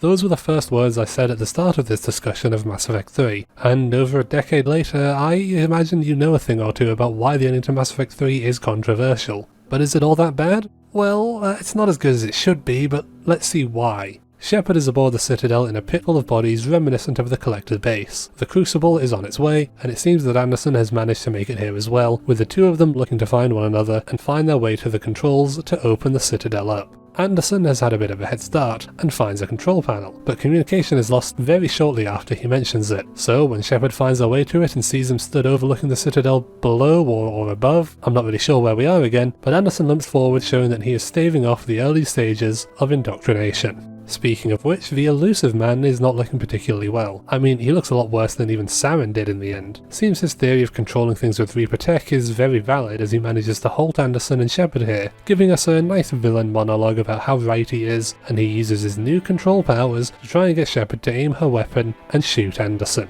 It's an interesting idea, admittedly, to control the Reapers and use them for the galaxy's betterment. Obviously it goes without saying that the Illusive man is not in control of himself anymore, clearly invisibly indoctrinated and unable to realistically control anything, and even if he did, let's not pretend his goals would have been totally pure and may have been a bit too human-centric for our likings. We try and talk him down and get him to see reason, but it's obvious that he's much too far gone and incapable of seeing any amount of logic. No matter how many Paragon options I pick in the conversation, with Shepard just barely managing to break through for long enough for him to see the truth. He's indoctrinated, and the only way he can get out of it is to let go of controlling things, and choose Saren's way out in the end. The Citadel is now open, and the Crucible is on its way in, attaching itself to the Council chambers. Anderson and Shepard sit down for one last chat to take in all that has happened. At this point, they've won. The Crucible is ready to activate and do whatever it is that it's supposed to do to the Reapers. And Anderson takes one last moment to tell us that he's proud of Shepard before he too passes away. With the Crucible not activating on its own, Hackett informs that Shepard may have to do something on her end, as a platform begins to lift her up into the Crucible, where she comes face to face with that child from the beginning of the game, but sort of made out of light and proclaiming himself to be the Catalyst.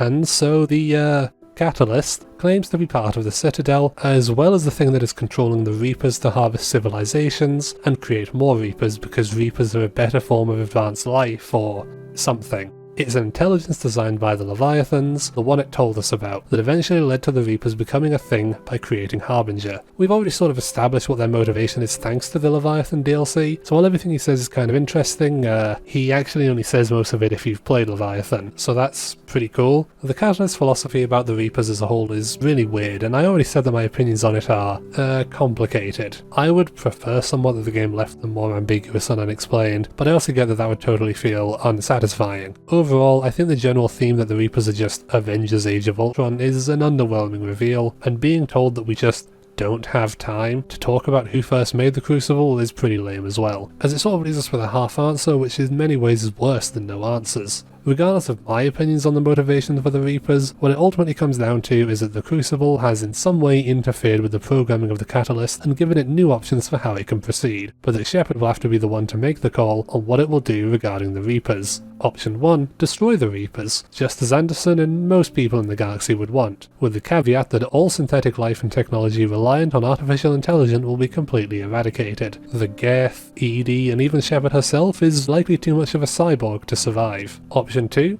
control the Reapers, just as the Illusive man had wanted, albeit with Shepard actually being able to be successful due to not being indoctrinated. Her corporeal form will be destroyed, and she will become artificial life not too dissimilar to the Catalyst itself to control the Reapers and use to her own ends. Presumably. Option 3, synthesis of organic and synthetic life, similar-ish to what Saren had wanted. Breaking down Shepard's DNA to add to the code or something along those lines, to turn every bit of synthetic and organic life in the entire galaxy into hybrid life forms against their will. The Catalyst even suggests that this is what it used to be the best decision, to transform people against their will, even though that sounds really messed up. Now, there is a secret fourth option.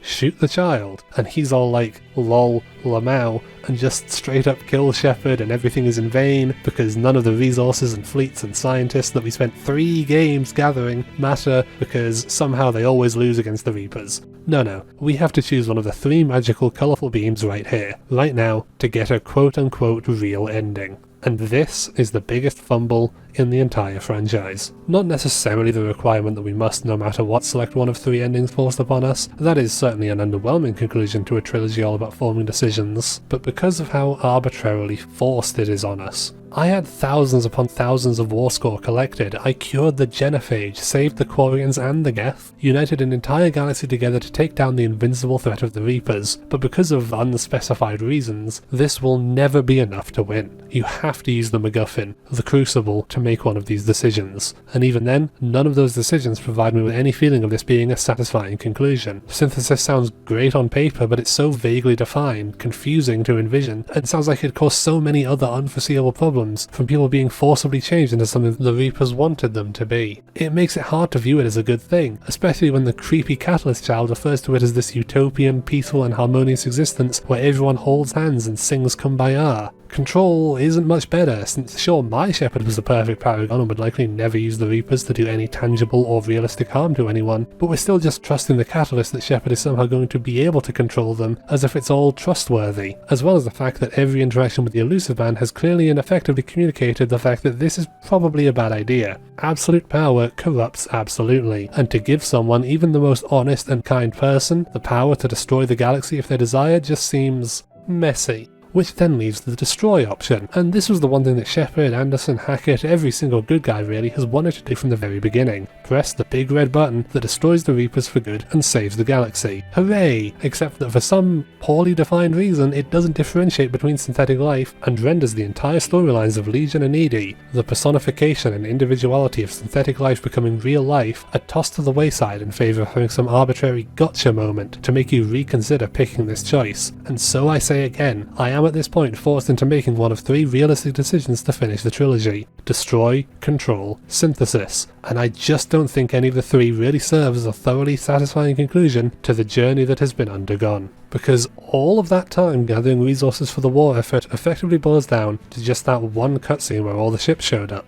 It was one of my favourite cutscenes in all of gaming, mind you, up there with the openings to Witcher 2 and Fallout New Vegas. Just a stellar showing and reward for everything you've done, only for it to not matter for the actual conclusion of the game. I don't know, maybe I'm a bit cynical or whatever about this. I just think that incorporating the deeds of the player should have been a much larger priority here than forcing you into making one of the 3 ultimate choices. Worse still, if you didn't get a high war score, you actually don't even get any choices and are forced into picking Destroy, but with the burden of being told that there are a lot of casualties in your fleet just for good measure. So what do you do when all the options are lackluster and the game tunnels you into picking something despite how unbecoming it is of the series as a whole? In my opinion, I like Synthesis on paper and did in fact pick it when I first played the series, but it's too morally icky to feel comfortable, and I'm generally not in favour of doing anything that the Illusive man views as a good choice. I opt to pick the Destroy option. Again, I can't reiterate just how wholeheartedly I disagree with the idea that this needs to have a catch associated with it, with the Geth and ED dying. I think it's outright stupid in fact, but this is the option wherein Shepard achieves her ultimate goal and fulfills the promise to Sovereign and to Harbinger that she will win.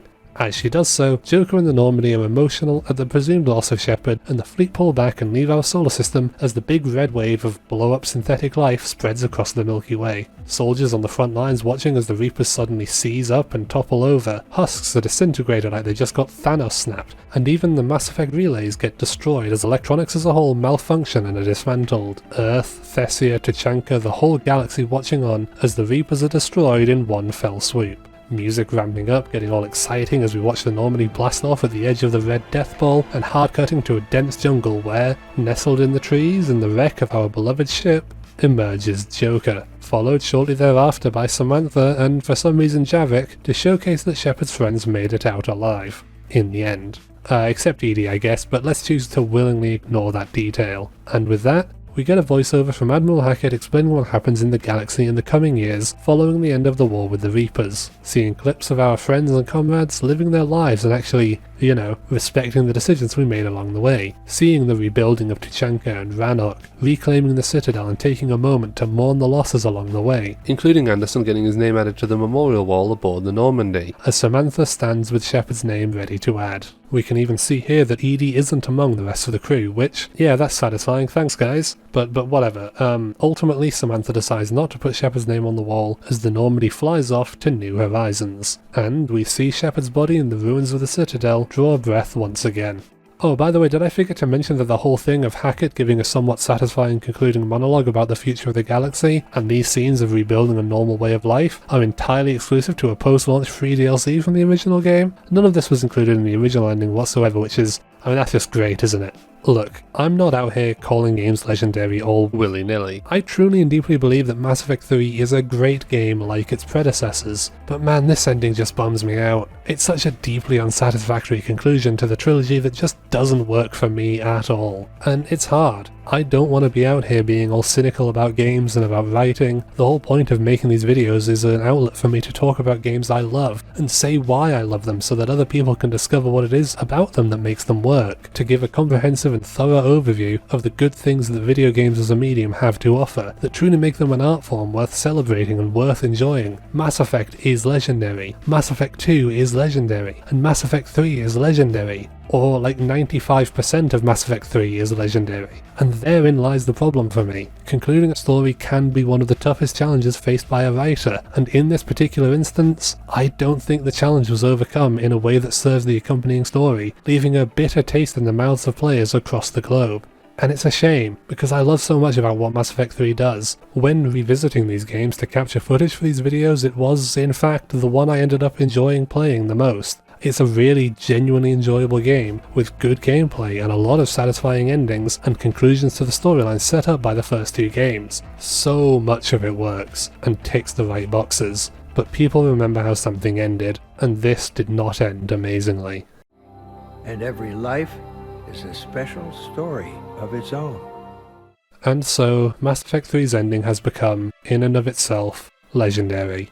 So many people have vocalized their thoughts, opinions, and proposed alternative endings, some good and some bad, to showcase effectively their disappointment. On so many levels, the lasting impact of a poor ending and the cultural zeitgeist can stain a franchise, even stain an entire company, to the extent that people lose faith in its future projects. Dragon Age Inquisition and Mass Effect Andromeda were the following games made by Bioware post Mass Effect 3, and both have complicated feelings towards them. Inquisition is certainly the more warmly received of the two, with, in my opinion, a lot of great things to be said about it, and a tone that fits well enough with that of the first two games. But Andromeda is even more directly related to the legacy of Mass Effect 3, and the game had plenty of rough spots highlighted shortly after its release. Animations, copious bugs, a storyline that once again revolves around a MacGuffin, and generally sort of meanders along with little of the grandeur and spectacle that Mass Effect 1 treated players to, ultimately leading to sequel plans for Andromeda to fall to the wayside. An issue exacerbated by the release of Anthem, which is just...